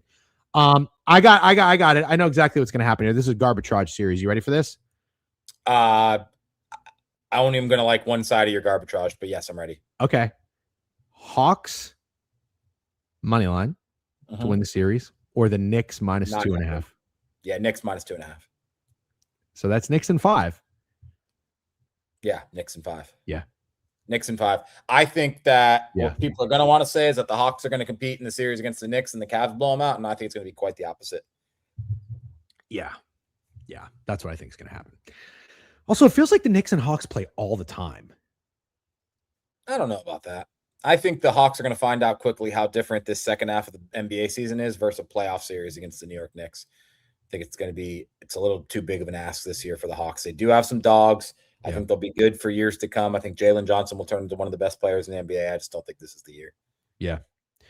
Okay. Let's go to the next series. We're going to the West. What's up with the Denver Nuggets, dude? They've ended the year very, very strongly. Jokic is like the most slept on superstar, like right now. Right now. You don't think so? Slept on? Right now. I'm not talking about him all like overall. I mean, he's won multiple MVPs. He's the man. He's incredible. He's won a championship, but like I feel like we get so caught up. Okay, put it this way. If you turn on the television and you watch, well, I guess there's only fucking watch ESPN or some fucking dorky ass sports network. You're gonna be seeing the Celtics, with Jaylen Brown and Jason Tatum. You're going to be seeing Luka. You're going to be seeing SGA, or you're going to be seeing something about the Knicks. And then way down there, it's Jokic. I could be way off. I don't pay attention. I think you're a little off. I think Jokic gets his coverage, dude. I definitely think Jokic gets he's glazed very hard. That being said, he's the best. He's the best player in the NBA currently. He's absolutely insane. He's better than Wemby. He's currently the best player in the NBA. I would say he's the best player in the NBA, and there's like a gap. And the second best player in the NBA is SGA. Wemby's not there yet. He obviously will be soon, but Jokic is the best player in the NBA. He's the first player in the NBA history to lead the league in rebounds and assists. Oh my god. Lead the league in rebounds and assists while also having 27 points a game. And he's plus 5,000 to win the MVP or something. It's like ridiculous. Fuck Ty Jerome. Dude, Ty Jerome ruined my life. Dude, fuck Ty Jerome. He ruined my life for a little bit, just spazzing on the Magic for nothing. Oh God. Okay, so the Nuggets are minus 350 to win this series against the Timberwolves. Steak. Is this a safe lay piece? I think so, because I think what people aren't wanting to accept is the Nuggets had kind of a rocky year, but they were so banged up, and now they're pretty healthy. I think I'm not going to say fully healthy, but they're as healthy as they've been in a long time. And when they are healthy, they're really good. I'm not a Timberwolves respecter. I am an Ant respecter. You're not. I think he gets the most glaze of anyone in the NBA. He deserves it. He's fucking hilarious. He definitely has aura or whatever you want to call it. But he gets glazed so much. And yeah, I think that this could be a very, very long series for the Minnesota Timberwolves. I don't think they have a chance in hell to win it. The one thing that is kind of annoying is Julius Randle a dog or not? He's a frustrating player, right? Yeah, but he is a dog. I would say Julius Randle is a dog. I don't know if he's like that good. I don't know if that's the right way to say. Like, I don't know if he's that good, but he's a dog. Ball hog. So I think it's fascinating. What did you say the series price was? Sorry to cut you off. That's okay. Nuggets are minus 350. Yeah, I think they have no chance. Auto Gelato. I'll stand on that. I think the Timberwolves have no chance in the series. Got another question. The Timberwolves letting Cat go and sticking with Rudy Gobert. How has Rudy been so far in the eyes of Minnesota fans? Like, are you glad to have him? I mean, the trade, in my opinion, still is an awful trade. But like, is he playing well? Is he a key piece? Like, do you need a guy like this? He just is what he is. Yeah, I guess. Do you need a guy like this? Yeah, I think most teams would take a guy like Rudy Gobert. He's fun to make fun of, and he has no real, in my opinion, offensive bag. But he's obviously a good rebounder, good defender. Love hate. Do I think there's a huge difference in these teams right now? If you put Rudy on the Knicks and Cat on the Wolves, I don't know that I do. That's a good way to put it. Yeah, that's a good way to put it. Okay, fine, fair enough. Who is another guy on the Wolves that people should be looking out for? McDaniels. Well, I know him. Sorry, but is there like a Naz Reid? Sorry, let me rephrase the question. Kind of like how I mentioned that I like the Knicks getting depth with Alvarado. We talked about the pieces that the Hawks have. Did the Wolves make any moves for anybody new? Yeah, Ayo. And the chat's already said it a bunch of times, but they got him from the Bulls. He's a good one. DiVincenzo's obviously. They got guys, man. Timberwolves got guys.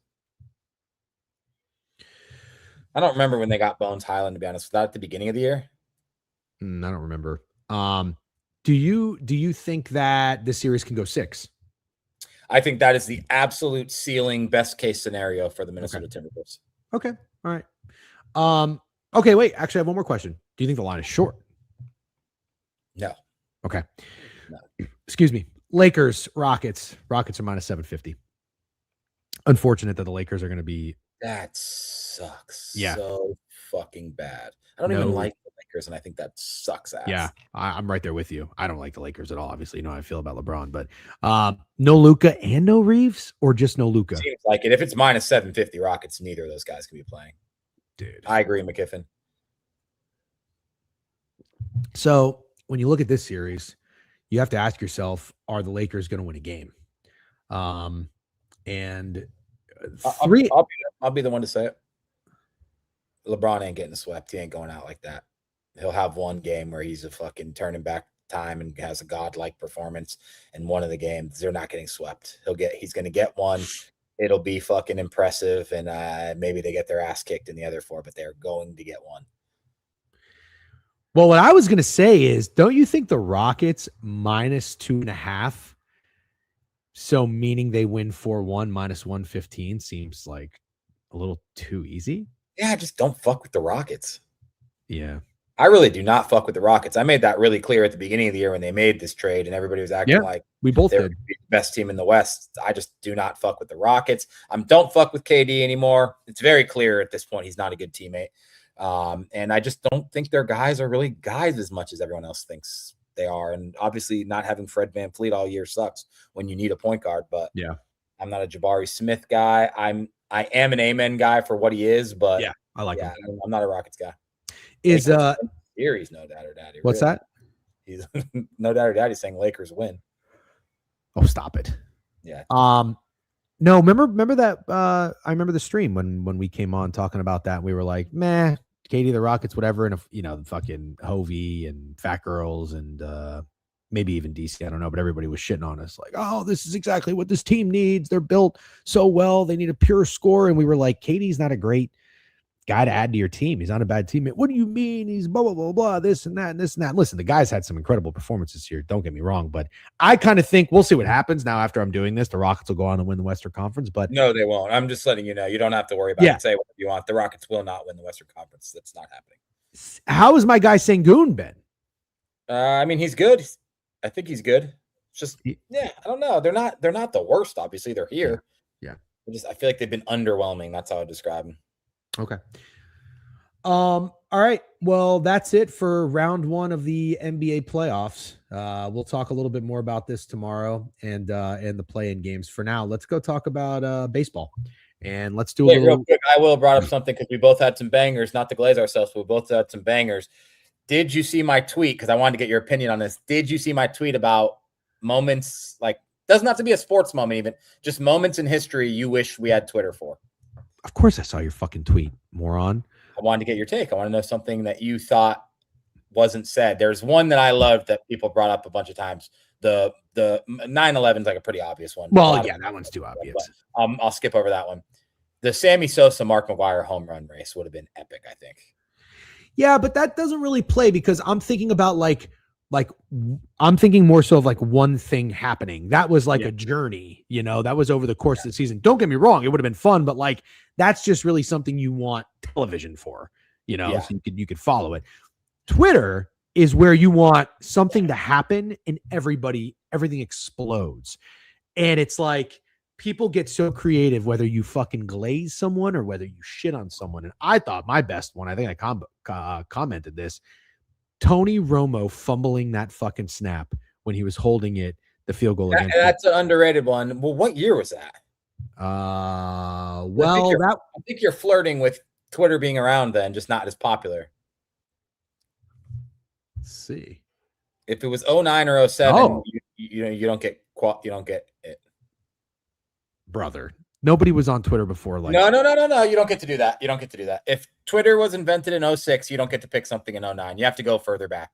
You have to go. I need you in your bag a little more. Dude, come on. It said Twitter was founded in 2006. The year after. And the event that you picked was what? It's 07. 07? Nah, doesn't play. Oh, stop it. Are you out of your fucking mind? Nobody is on it, dude. More. Overruled. I need you to get in your bag a little more. Nobody is on Twitter in 2007, you idiot moron. This is a you're just being technical. You're being technical. Steak is right here. We're talking about Twitter being around, meaning being relevant and people are on it. Nobody is on Twitter in 2007. Nope. Go further in your bag. Give me something before 2006, please.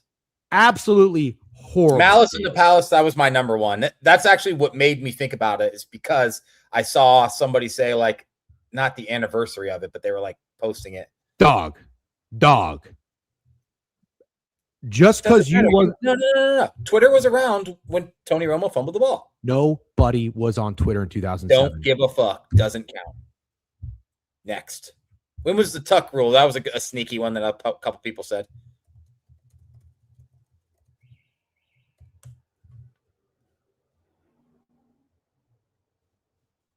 See, that's Rito. I had boys on Twitter in 07. Yeah.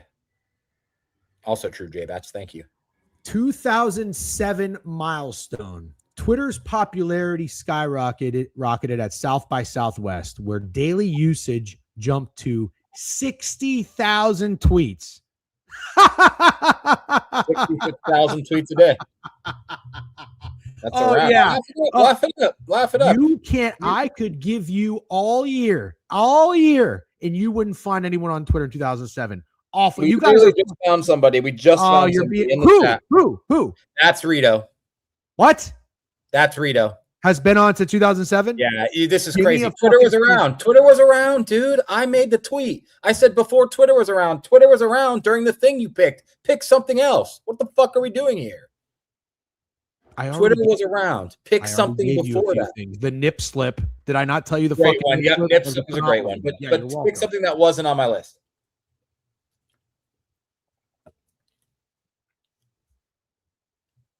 JFK assassination was pretty good. Come on. We're talking sports, though. But no, it could also not be sports, to be fair. OJ was a home run. Run.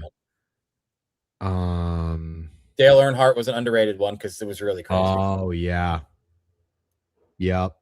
This was going by Snowman. Peyton Manning versus Ryan Leaf. That probably would have been horrible. Could you imagine? I bet Mina Kimes would have been team Ryan Leaf in that debate for sure. Yeah. Your personal Twitter was 2009 because everybody was 2009. Thank you very much. When was Joe Carter home run? Oh, Ray Lewis. Ray Lewis's murder. Ray Lewis killed a guy. Yeah, that's a good one. Yeah. 2000. Fuck. I don't know. I'm trying to think of one more. I can't think of any more. Yeah, that's okay. Oh, I got a good one. I got a great one. Yeah. Great one. Doug Flutie, Hail Mary touchdown pass against Miami. You don't think that was great? I can't really picture that. Oh, Doug Flutie in college, the Boston College one. Is that what we're talking about? Sorry. Yeah, no, I got you. It's a good one. Sorry, I was thinking NFL. Gotcha. I can't fucking believe I got to do a show with you sometimes. Dude, it escaped my brain for a second. It's not that big of a deal. I got this motherfucker telling me that something doesn't play. 10 months after Twitter was invented. Throw your hat and pick it up that fast. Yeah. Doug Flutie. Brother, Doug Flutie. When someone says Doug Flutie, you think of Buffalo. You don't think of Boston College. No, you're 100% right. It took me a second. I rebooted, but you're right. But let me just say, you threw that hat and picked it up so quick that I'm not understanding. Did you run to the hat? How'd you get it that quick back on your head? I threw it right here. You threw it and then had it on your head within a matter of seconds. I threw it right fucking here. That's crazy how quick you did that, dude. It's not that crazy. Honestly, impressive. I didn't throw it like this. I didn't throw it this way. I threw it down on the ground. By the way, this is a nice hat. I don't want to throw this hat. Yeah. Get yourself a Book It hat. Go to the Book It Sports website. Don't forget to enter Beat the Spreak. See how I'd spin something into fucking promotion? Masterclass. Yeah. That's true. Thank you. Promoting the hat you just fucking hurled at the floor. Yeah, it's true, Nerfy Chad. That's actually funny. Bro thinks he's Trent. What is that? A Trent move? Trent invented fucking throwing a hat. You got to be careful what you do around here. I did watch Trent throw Rav's hat the other day.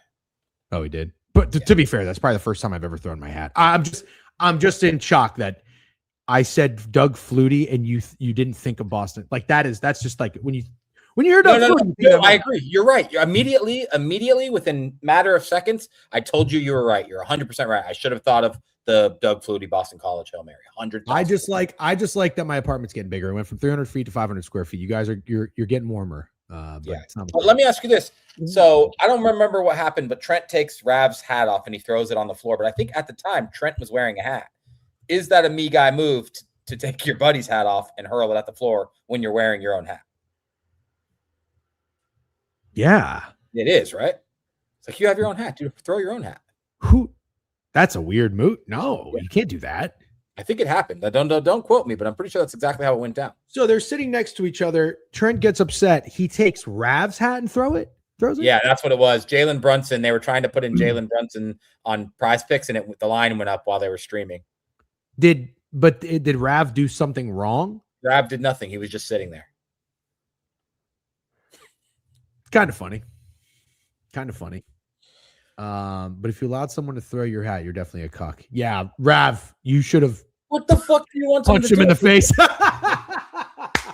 fuck you want him to do? You just sat there. What do you want him to do? I don't know. You're not gonna do anything about that. Yeah. Anyways, it was a great tweet. It was a phenomenal tweet. You had another great one too. I want to make sure I give you your glaze. The video, I'd never seen this video before, of the lion running and then they pull the mask off and it's a dog.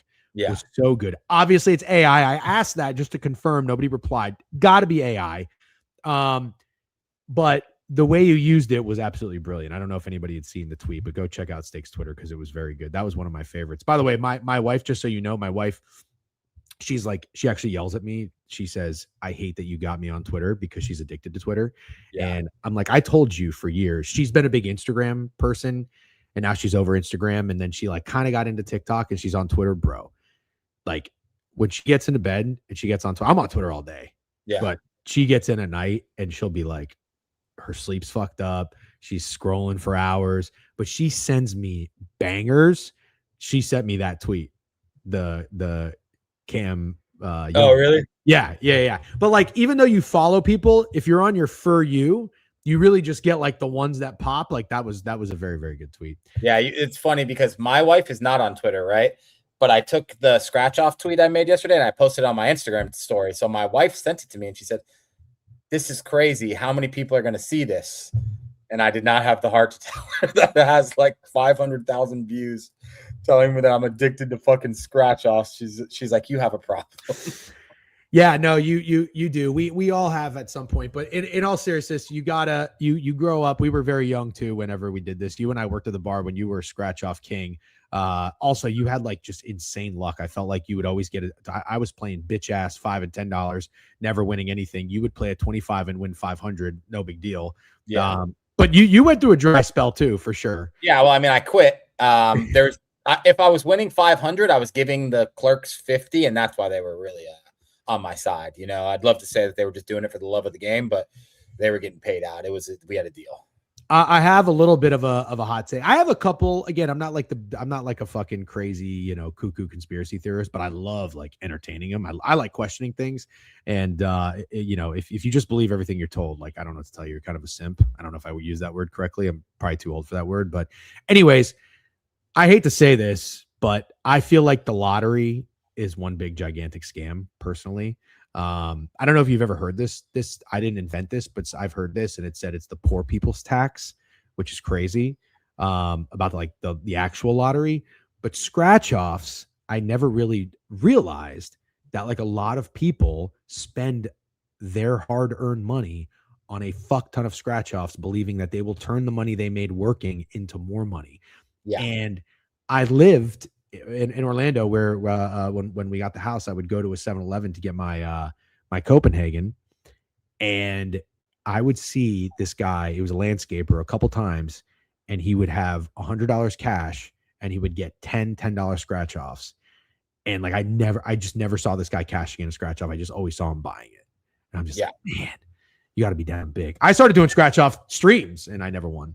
Yeah, I have two scratch-off stories that are interesting, and then we'll move on from scratch-offs and get to the board. We have 30 minutes. One, I used to work next to a convenience store. You did as well. The bar was next to a convenience store, and the old man who worked at the convenience store would give me the scratch-offs and then let me pay him at the end of my shift out of my tips. So I had like scratch-offs on layaway. I would be like, give me $5 $20 tickets. After I get the tip from bar backing, I'll bring you the $100. So I was getting scratch-offs ahead of time. Very, very bad. Number two, one time I won $5,000 on a scratch off. The most I've ever won, by the way, $5,000 on a $50 scratch off. This was my peak scratch off degeneracy. Like playing $50 scratch offs is absolutely insane. No one should do it. There was an old man next to me waiting to cash his scratch off, right? He was crying. He was about 70 years old, I'd guess. Blue collar man, like blue collar dude. Looked like he had worked his entire life. He was crying. I literally said, you doing all right, man? He said, yeah, I won $100,000 on this scratch off. And I can't wait to buy a new truck. I've been using the same truck for I've had a Dodge Ram. It's like a 1993 Dodge Ram. It's about to break down. Really happy for him. Actually, a really good fucking story. And he was a really nice, grateful guy. I'm glad I got to talk to him. But I did walk out of there and say to myself, wait a second. Your truck's barely running, but you're playing $50 scratch offs. Yep. That's crazy. He's like, yeah, I got to the point where I couldn't afford gas. And I'm thinking but you're playing $50 scratch off. So yeah, that shit will get you in trouble. That's one good story out of probably a lot of really bad stories. But yeah, I guess the dude was going to take that $100,000 and buy a new Dodge. Can I tell you my feedback on that story? I'll tell you, I think that guy's a fucking idiot, and for a different reason entirely. Never in a million years am I telling a stranger that I just won $100,000 on a He was already at the lottery office. Lottery office, because when your ticket gets to a certain amount, you have to go to the local lottery office to cash it. Did you have to go to like the capital of the state? No, that's I think you'd have to get in the millions before. Got it. I also kind of think that's fake. I think you can go to a local lottery office and pretty much get any amount. Okay. Yeah, man. I don't know. I wouldn't tell anybody anything about how much money I made. I wouldn't even tell my fucking family about how we much were money literally I made. like sitting where the next two people to go, like get called up to the counter. By the way, real quick, and then we'll get into baseball. Who was that guy that it came out recently that had that sued his parents for mismanaging his money? Didn't see that. Not was it not Baker? Did anybody see it? This was like a week or two ago. Oh, Alec Bohm. I did not see this. No. Bro, that's what I'm telling you guys, man. These motherfuckers, it's crazy. It's crazy. Anyways, let's get into the board. Yeah. We will run through baseball. I will run through hockey after when Steak hops off and respect the ice. The NHL season's coming to a close. We still do have some things to talk about. Steak, a couple of things to point out from the weekend. The Baltimore Orioles. Actually, you know what? I hate to do this, but I am going to pull up.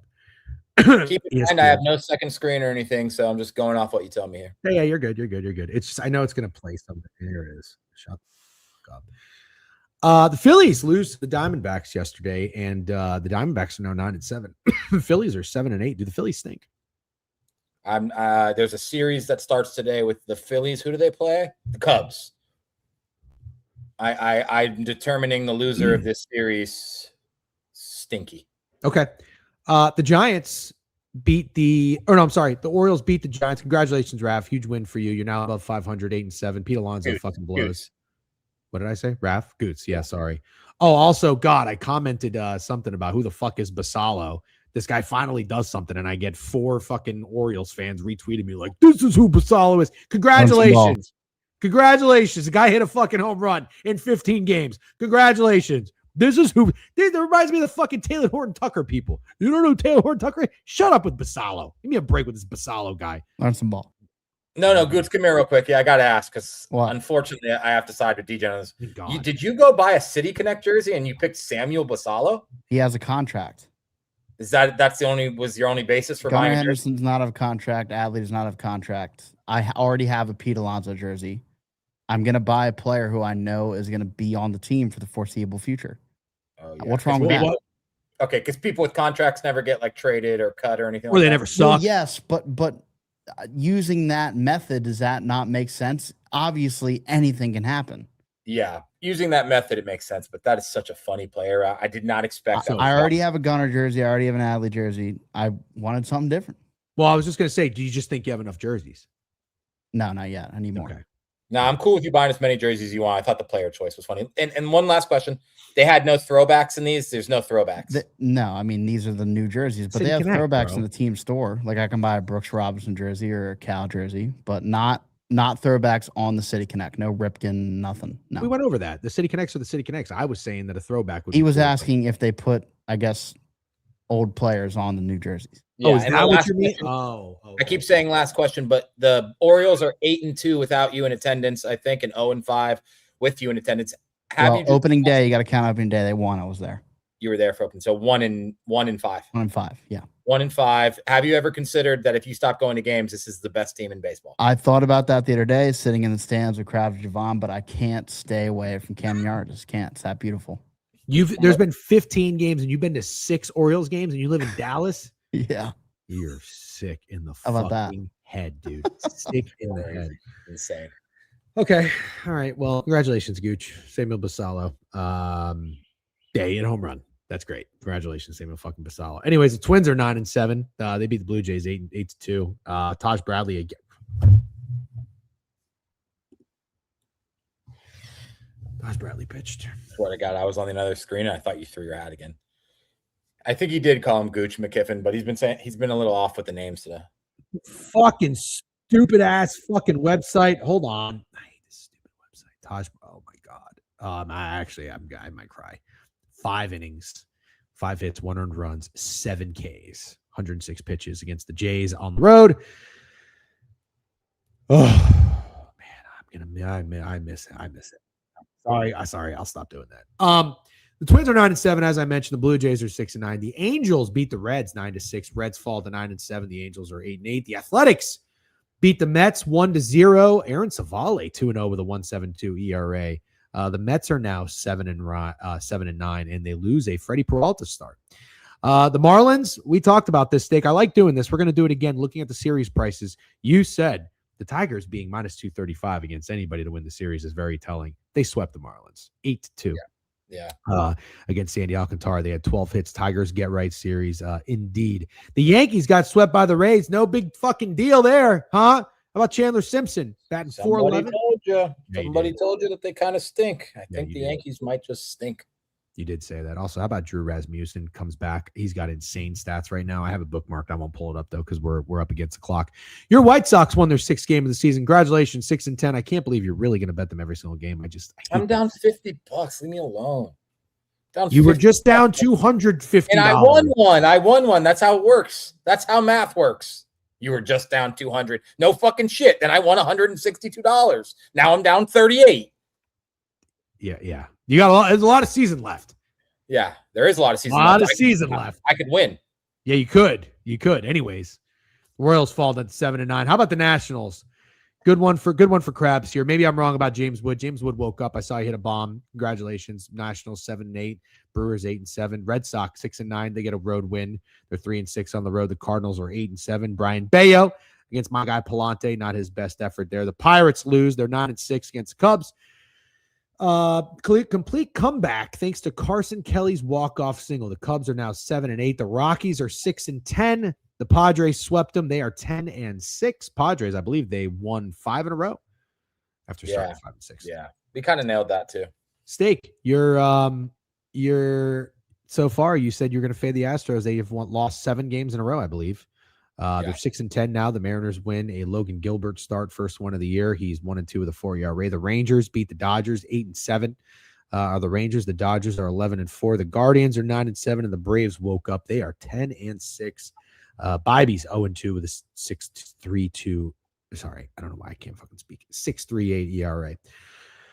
All right, let's go to some series here, and let's talk about tempo and pace. Yep, we'll keep it real crispy. Let's run through these series real quick.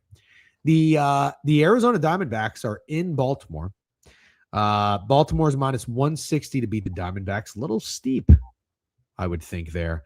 The Phillies against the Cubs. Steak, what do you think the price is on that? Let's play the guessing game.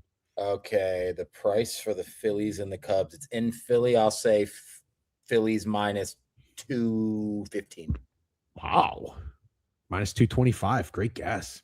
Wow. Pirates are minus 170 against the Nationals. Tie is plus 220. So that must be a 4-gamer.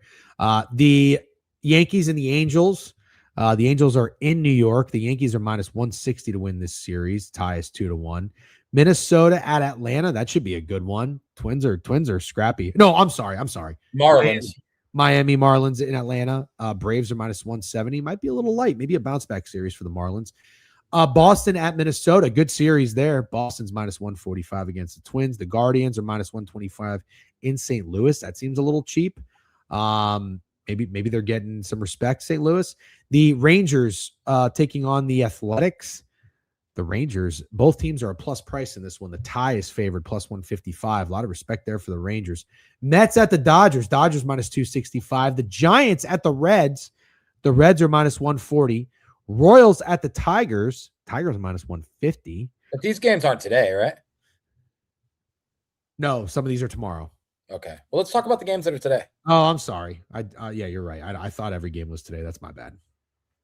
Thanks for chiming in there. He's also just swept the Mets. That is a good point. All right, let's go to today. Houston Astros are taking on the Seattle Mariners. The Mariners are minus 165. The total in this one is 7.5. As I mentioned, the Astros are slumping. On the bump, we've got George Kirby minus 155. I think I already said that. Against Burrows. The Houston Astros are 1-8 on the road. Mariners are 6-4 at home. Anything you like here, Steak. Game's at 4 o'clock Eastern Standard Time. I'm confused. Is this the last game of a 4-game series? Has to be. And the Mariners have won all 3. God, the Astros look bad. I have absolutely no reason to think that the Mariners don't win again today. Is that the squarest thing ever? No, not at all. I don't think anybody likes Burrows. 1-2 with a 5.6 ERA. I mean, George Kirby's 1-2 with a 3.6 ERA, but he's probably the better pitcher. I think the price is right, but no, I don't think it's square. So you like the Astros today? Do you think the total's right when you consider that they've scored 37 runs in the first 3 games of this series?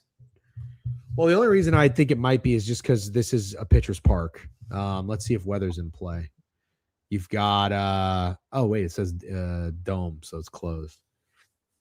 Yeah, I don't know. That's an interesting observation. How about a low scoring game? Could see this one being low scoring. Yesterday was fairly low scoring, 6-1. But yeah, I could see this being low scoring. I can't bet the Astros. There's no way. Nerfy intrigues me. Sure. Start the day with Nerfy. I like that. I'd start the day with the Nerfy. I'll tell you on that. Let me know if you make it official. All right.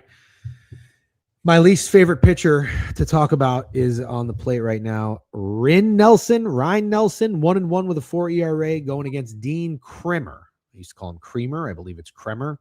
6:35 p.m. Eastern Standard against Goots's Orioles.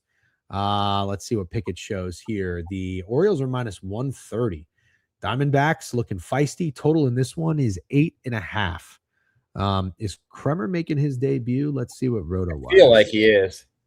He is. I don't know, chat. Am I? Oh, man. Diamondbacks hit him up.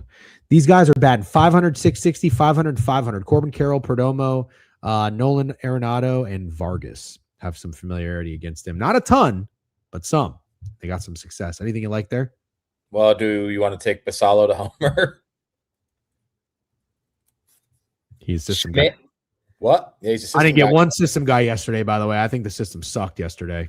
The system did suck yesterday. Basallo is probably not homering on back-to-back days, but, I don't hate it. I'll do it. I think this is an interesting matchup between the Diamondbacks, who I feel like don't get line respect, and the Orioles, who do. Yeah. Like you said when you were going through the series prices, this was a lot of respect. No one likes Dean Kremer, do they? Not really. But no one likes Ryan Nelson either. No. So this is another one where I don't think a single soul would be betting an under. No, I don't think so either. Yeah, kind of a nasty under. Like, why couldn't it be higher? Why couldn't the total be higher? At least 9? I don't know. The offenses aren't that great. Arizona's 5-4-1 to the over in their last 10, and the Orioles are 6-4 to the over in their last 10. So yeah, well, you got to keep in mind you can find a 9 like at the Black and Red book.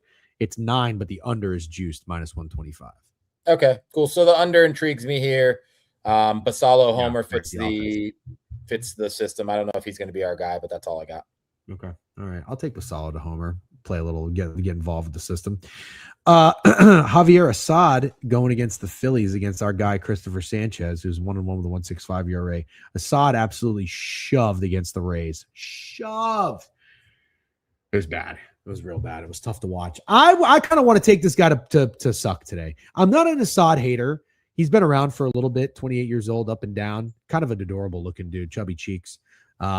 He pitched 32 games in 2023, 29 games in 2024. But the last year, he only pitched 8 games. I guess maybe he got hurt or something. 5 2/3, 83 pitches, 1 hit against the Rays. 1 fucking hit. Absolutely pathetic. But sometimes the Rays are just pathetic. I might fade Assad directly here. Over hits, over earned runs, something like that. But at the same time, the Phillies kind of stink. And they're minus 170. Is that short? I don't think it's short at all. It's the Cubs. Okay. I was going to say, you could convince me, because before you started talking, I was going to say Phillies run line. I like backing Sanchez too. I would be also down to take Philadelphia's team total over. And Trey Turner homered yesterday. He fits the system. He would be somebody I'm obviously more interested in than. Wait, I think Snacks gave us a correct pronunciation in here. Let's make sure we say it right. Basallo. Samuel Basallo. It's not Basallo? I guess not. Okay. All right. Well, I can tell you right Baltimore, Now. I trust not. I don't there give you a fuck. there Give you a go. fuck. We're probably not Let's- going to talk about this guy again after tomorrow when we either shit on him or Unless he homers, dude. Unless he homers. Yeah, again. if he homers. Yeah, if he homers. then Anyways, Philly team total over potentially. Mm. Trey Turner home run potentially. yeah, all in on the Phillies bats today. Sure. Let's go ahead and do that. All right. Let's go to the next game here. We have the Washington Nationals against Pittsburgh Pirates. Pirates are minus 215. Fat price, total 7.5 in this one. Let's see if there's any weather in play. I'll tell you who the pitchers are. Skeens, happy Skeens Day going against Cade Cavalli. He's got a 2.51 ERA. Looks nice out. A little bit windy, right to left, 14 mile an hour winds. This is a low total. Is there a world where Paul Skeens can throw like a complete game shutout? No. All right. And the reason why I asked this, it actually has nothing to do with the Nationals. I'm not shitting on the Nationals just in case Krabs is listening. I want to be perfectly clear. I'm not a Nationals hater by any means. James Wood sometimes, whatever, but he bounced back mightily in the past 2 games after his disastrous start in New York. 5 innings, 77 pitches, 3 hits, 1 earned run, 5 Ks. Then 6 in a third inning against San Diego, 87 pitches, 2 hits. I can't believe he didn't go over 6.5 Ks. I think this is a game he can go deep. And I think this is a game he can pitch very well. 1 earned run after 5. It's kind of how I'm feeling. You're not. Not necessarily, but I'm not fading. I'm not, like I say every time we talk about Paul Skeens, I'm not fading Paul Skeens if he starts. That's stupid. There's Okay. a lot of guys that fit the system, though, that I think are worth talking about. James Wood, Brandon Lau hit a grand slam yesterday. I don't know if you saw that. And if I'm not mistaken, O'Neal Cruz had a home run in his first at bat. I need to write these guys down. All right. I'll remember a lot of these, but those are really, really good options. I love going back to James Wood. Actually, James Wood hit the system last time. Last time James Wood homered, he homered in back-to-back games. James Wood is not homering off. Lau had 2 home runs. Cruz is probably one of my top guys, Snacks. Who was the guy in the Phillies? Trey Turner? Trey Turner, yep. Basayo winded the scratch off. Yeah, I got that. When I realized I have to be an adult father and husband and I can't be addicted to scratch offs and sports gambling, I had to pick one thing. So I picked sports gambling. I do not play scratch offs anymore. Good job. W decision making. All right. Let's go to what's your final play here? My final play, and I'm not going to bet a side in the Pirates game, but wouldn't be mad about backing Savali. Okay. To pitch well against Skeens. You know, you can't give up too many if you're going against Skeens. I think that's awesome. Okay. Let's go to the next game. Okay. We are now in Nueva York. We have the New York Yankees taking on the Los Angeles Angels.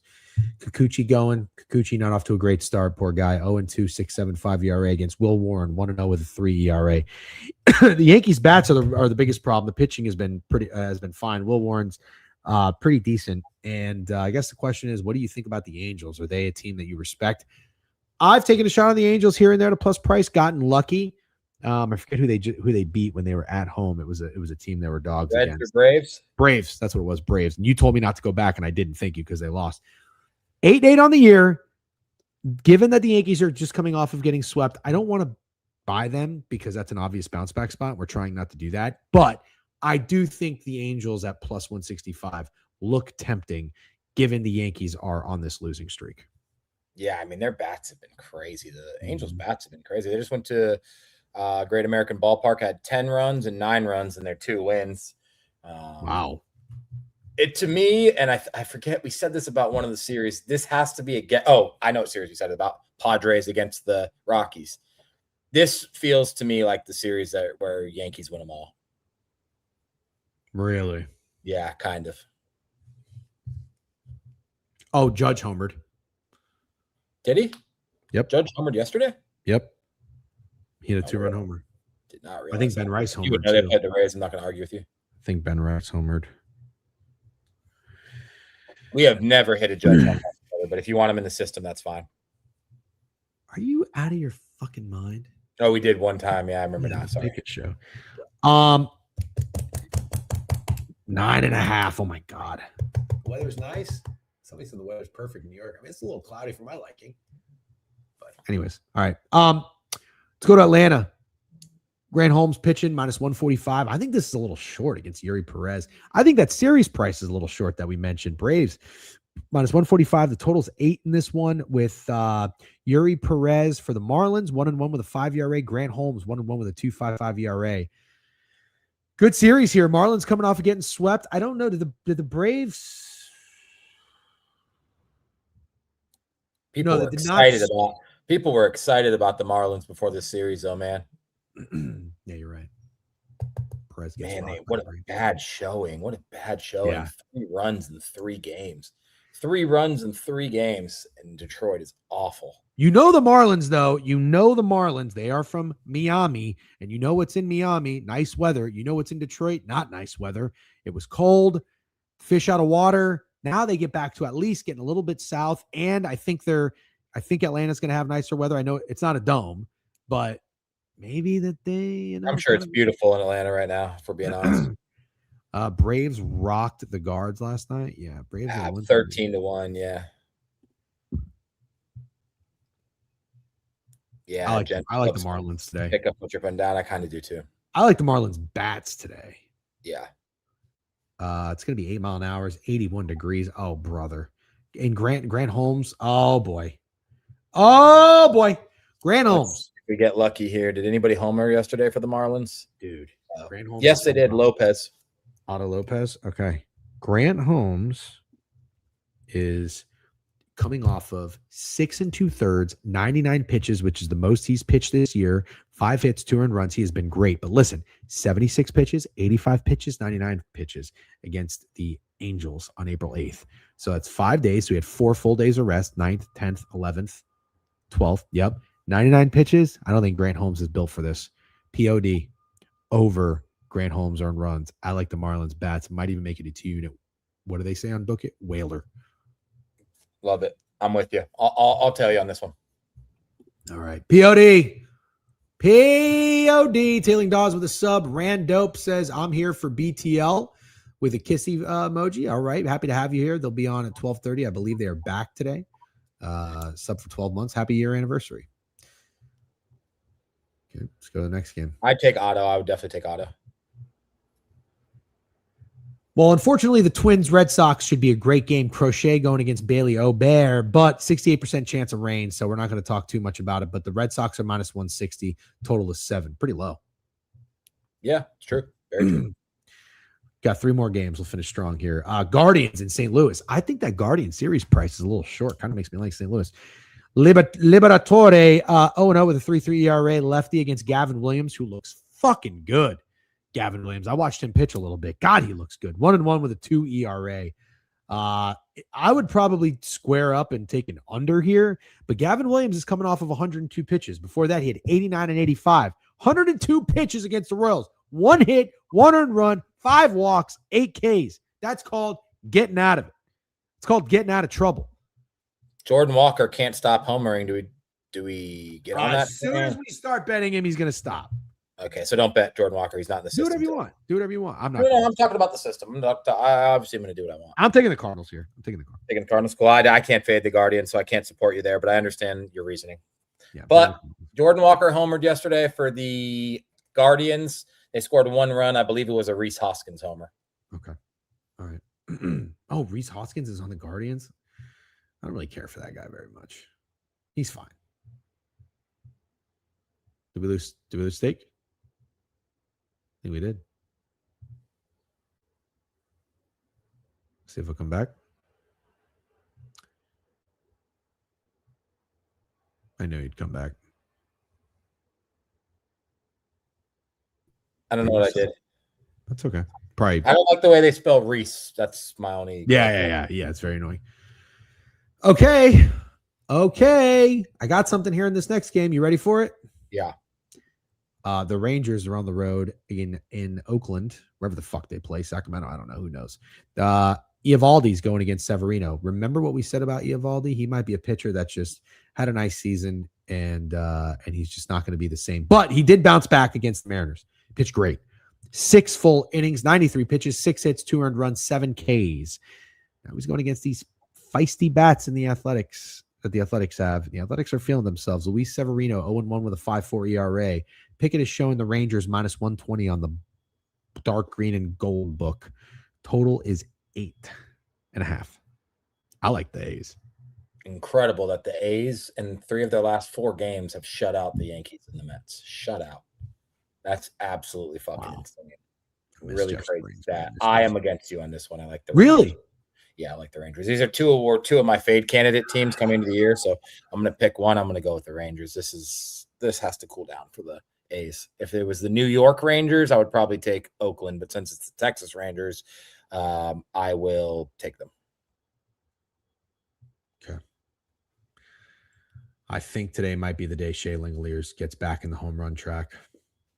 He's been quiet since his hot start. They had 1 run yesterday, and it was a Nick Kurtz homer. Oh, was it? So that's system guy. Let's see what the old Rangers did against the Dodgers yesterday. Oh, Langeliers 4 for 12 with a home run. Put it on my fucking card. Bangaliers Day. Carter homer yesterday for the Rangers. How about is an over kind of square here? I don't know. Does anybody like the Rangers bats? I feel like we talk about that all the time, and people do not like the Rangers bats. Maybe not. All right, last game. Mets and Dodgers. Justin Robleski 1-0 with a 4 ERA. David Peterson 0-2 with a 6 ERA. Steak will make this one quick. The Dodgers are minus 155. Seems a little short. I don't know. Yeah, I'd probably tap the Mets. The Mets can't get swept here. I'll tell you that much. And Ohtani keeps homering, if I'm not mistaken. All right, real quick. Mariners, Astros, 4 o'clock. Nerfy? Yep. Okay, Orioles, Diamondbacks. Orioles, Diamondbacks, give me the under. Skeens against Cade Cavalli and the Nationals. It would be some variation of backing Cade Cavalli for me. Okay. Assad and the Cubs against Christopher Sanchez and the Phillies. We're going with the Phillies bats today. Yes. Yankees square up. You think they're going to take every game in the series against the Angels? Minus 180 against Kikuchi. Kind of with you on that. Atlanta, Grant Holmes, and again going against the Marlins. I like the Marlins a lot here. I'm going to take Grant Holmes over earned runs. Give me the Marlins. I'm going to tell you. Boston, this game might get rained out. Cleveland and St. Louis. Gavin Williams against Liberatore. I think that line is short. I like St. Louis here. I'm going to not fade the Guards. Smart. The Athletics and the Rangers. You like the Rangers? This is our showdown play. No, I'm not going to take the A's. I'm just going to take Bangaliers home run. Okay. And the Mets and Dodgers, I got nothing. Okay. I'll take the Mets in that one. All right. Steak, great job. Enjoy your trip. We'll see you tomorrow at 10 a.m. See ya. All right, guys, if you want to stick around, we are going to talk a little hockey. We have, I think we have 2 games left, 1 or 2, depending on who you ask, depending on who you are. And if you want to fuck off till 12:30 and head out, feel free. It's been great having you. Thanks for joining. Make sure you like and sub on the YouTube page. And if you're on Twitch, make sure you follow. Don't forget to get your Beat the Streak plays in on the Book It Sports website. All right, bookitsports.app. And let's go to the NHL. And yeah, Yelad said it, and he is right. I have not shown the NHL the love that it deserves this year. Just, it's been a tough year. It's been a long year. Well, the end of last year was tough, but getting back into it. Also, I've just been, it feels like on a nonstop bender. I got to get my head right. I got to get my health right. So we're going to lock in here going into the NHL playoffs. Can't wait. Best time of year. It really is. Flyers got to win and they're in. Flyers are playing the Carolina Hurricanes tonight, minus 125. Let's go take a look at the playoff picture. If you guys have anything to add or contribute, please do. One of the last 2 games. Yep. Come on, baby. Flyers. Yep. Big day for the Flyers. That should be awesome. I think I would love for the Flyers to be in, honestly. I kind of like the Flyers. I kind of like their team. Wanted to buy into them this year, and I did not. Oh God, what happened to my Senators? Sorry. They are on the outside looking in with 97 points. So are the Bruins and the wild card. You got the Penguins and the Flyers. So the Flyers need to win and they are in. So they're going to beat out who? The Blue Jackets? Sorry. Don't know why that's happening. Okay. Minus 125. Yikes. Team you don't want to play when you do that is the fucking Carolina Hurricanes. Hate to tell you. Carolina Hurricanes are just not the team you want to do that. Kind of feels like it's the Carolina Hurricanes year. Kind of feels like that. I might take them. I might hammer them to win the East. The Panthers aren't in there. Lightning got a lot of miles on it. I mean, I know the fucking Hurricanes do too, but come on. It's got to be the Hurricanes year. Has to be. I'm terrified to go against Vasilevsky, but it's got to be. I don't know. Carolina's not a team I'd want to play to win and get in. I don't like the Flyers tonight, unfortunately. Rangers and the Panthers. I mean, what is there to talk about in this game? Two dog shit. Well, the Panthers, I'm not going to call them dog shit. They had a bad year, but they have a little bit more of a reason to, a little bit more justified with all the miles going to fucking, 3 straight Stanley Cups? My goodness. The Rangers, they're dead to me. Fuck them. What's up with the Lightning and the Red Wings? Lightning minus 185 tonight against the Red Wings. The Red Wings are on the outside looking in. They're eliminated. The Red Wings are eliminated. Season's over. And the Lightning are pretty much, I mean, what do they need to do to get the 2 seed? Let's see. They have 2 games left. Well, they could do it, actually. The Lightning could do it. Montreal's got 106 points. The Lightning have 104 points. So they're basically the matchup is set, essentially, but they're playing for home ice, sorry. So the Canadians have 106. They have 81 games played. They have 1 more game. The Lightning have 2 more games, and they're at 104. Winning a baseball game today, Jack Whalen? I don't think so. Patrick Kane is so back. Is he really, Rando? Wow. Okay. Probably you probably got to just hammer the Lightning tonight. Minus 185. How are they not free? Yeah. Dallas and Toronto. Toronto's done. They've been done. Horrible team. Second to last in the East. My God, the Rangers are in last place. Just pathetic. Absolutely pathetic. Dallas Stars, let's see what's going on with them. They're pretty much, they got nothing to play for. They can't get the 1. And they're locked in at the 2 in their division. So they're going to play the Wild. That's pretty much set. They have 108 points. They got 2 games to play. The Wild have 2 games to play, but they're at 102. Nothing they can do. Stars have won 3 in a row, though. You know what? They probably want to continue to play well going into the playoffs, and I respect that about them. The Stars, I would square up with the Stars and the Hurricanes again. I thought about doing this last year. Maybe I did it. I forget. But that's probably what I would square up with. So I guess the question tonight is, do you want to get involved any way, shape, or form? Not really. Total 6.5. Not really. I mean, nobody gives a fuck at this point. If you're in Toronto, nobody gives a fuck. Leafs need to lose the last 2 games to give themselves a better chance to keep their pick. Sure. Yeah, of course. It's Stars or Canes. Got to be.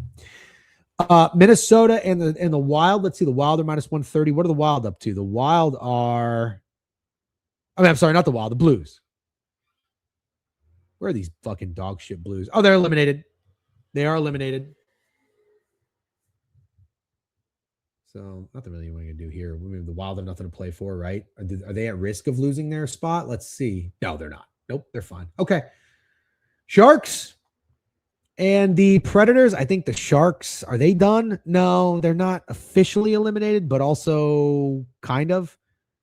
No, the Sharks can't make it. How can they make it if the Kings have 87 points? Oh, the Sharks have 3 games left. Oh, the Sharks are not dead. They've lost 3 in a row. You hate to see that. Hate to see that. Yeah. Love your take on the ice, Jeff. Thank you, Randope. I don't know if you're being sarcastic or not. I mean, I really do. I love the ice, but it's just been hard to focus. A lot of stuff going on, been going all in with whatever the fucking, the football Super Bowl bullshit, and then March Madness and all that stuff. No excuses. And then the fucking Winter Olympics for 2 weeks when I really started to get back into the sport really threw me off. The Predators are not officially eliminated either. They are right there. They have 86 points, but they do have 80 games played. The Kings, who are ahead of them, have 87 points in 79 games played. So they got a game in pocket. So you got to think the Kings are in obviously much better situation and position to make the playoffs than the Predators. But the Predators are still going to want to play and try to win the hockey game, of course. Sabres got anything to play for? Let's check. Yeah. Holy shit. They have 106 points. Holy shit. They've kind of tailed off a little bit. 5-3-2 in their last 10. They've won 3 in a row, though. Sabres are playing for that 1 seed. Oh, shit. Oh, my God. Oh, the Canadians are making it so interesting. Holy shit. Montreal. You sons of bitches, man. Wow. Fuck. I don't really know how you bet tonight, man. How do you bet tonight? I don't know how to bet this slate, man. You just kind of see what happens. Habs have been partying. Man, they've been fucking good. Dude, go. Are the Canadians the Indiana Pacers this year? Are they the Indiana Pacers? Fun team, man. I watched them play the other night. They played against the Lightning. That game was awesome. Awesome fucking hockey game. They do have 81 games played. The Sabres have a game in pocket at 106. Sabres really want to win this game. Really want to win this game. So the Sabres look free at minus 190. The Kings minus 150 against the Kraken. They're going to want to win. Vegas is obviously going to want to win. I don't really know. Edmonton, what is Edmonton going to do? Oh, Edmonton and the Kings are battling, or the Knights, sorry. Oh, the Knights are at 91. Edmonton's at 90. The Ducks are at 90. All of them have 2 games left. My God, the Pacific and the West is fucking tight. Ducks ass watertight. No, not against the Canes, brother. Not against the Canes. I know you're trying to reverse jinx it. Not against the Canes, dude. The Canes are not that team. You want to just count them out. No way. If the Flyers win, it's going to be their last game if they lose tonight. Yeah. Damn. I can't wait for the playoffs. Can't wait. All right, guys. Solid 2 hours and 7 minutes. Great Monday. Happy to be here. Good. Thanks for tuning in. As always, don't forget to get your Beat the Streak play in. BTL will be here at 12:30. Big Meat, Pete, 5-11 with 4 home runs against Rin Nelson. Well, you'll probably get it. I bet him did home run Saturday night. Didn't work out. Canes will rest. They did the other night. Got you. All right, Brock W. As always, appreciate you guys. Good luck on your wagers tonight. Always gamble responsibly. We'll see you tomorrow at 10 a.m.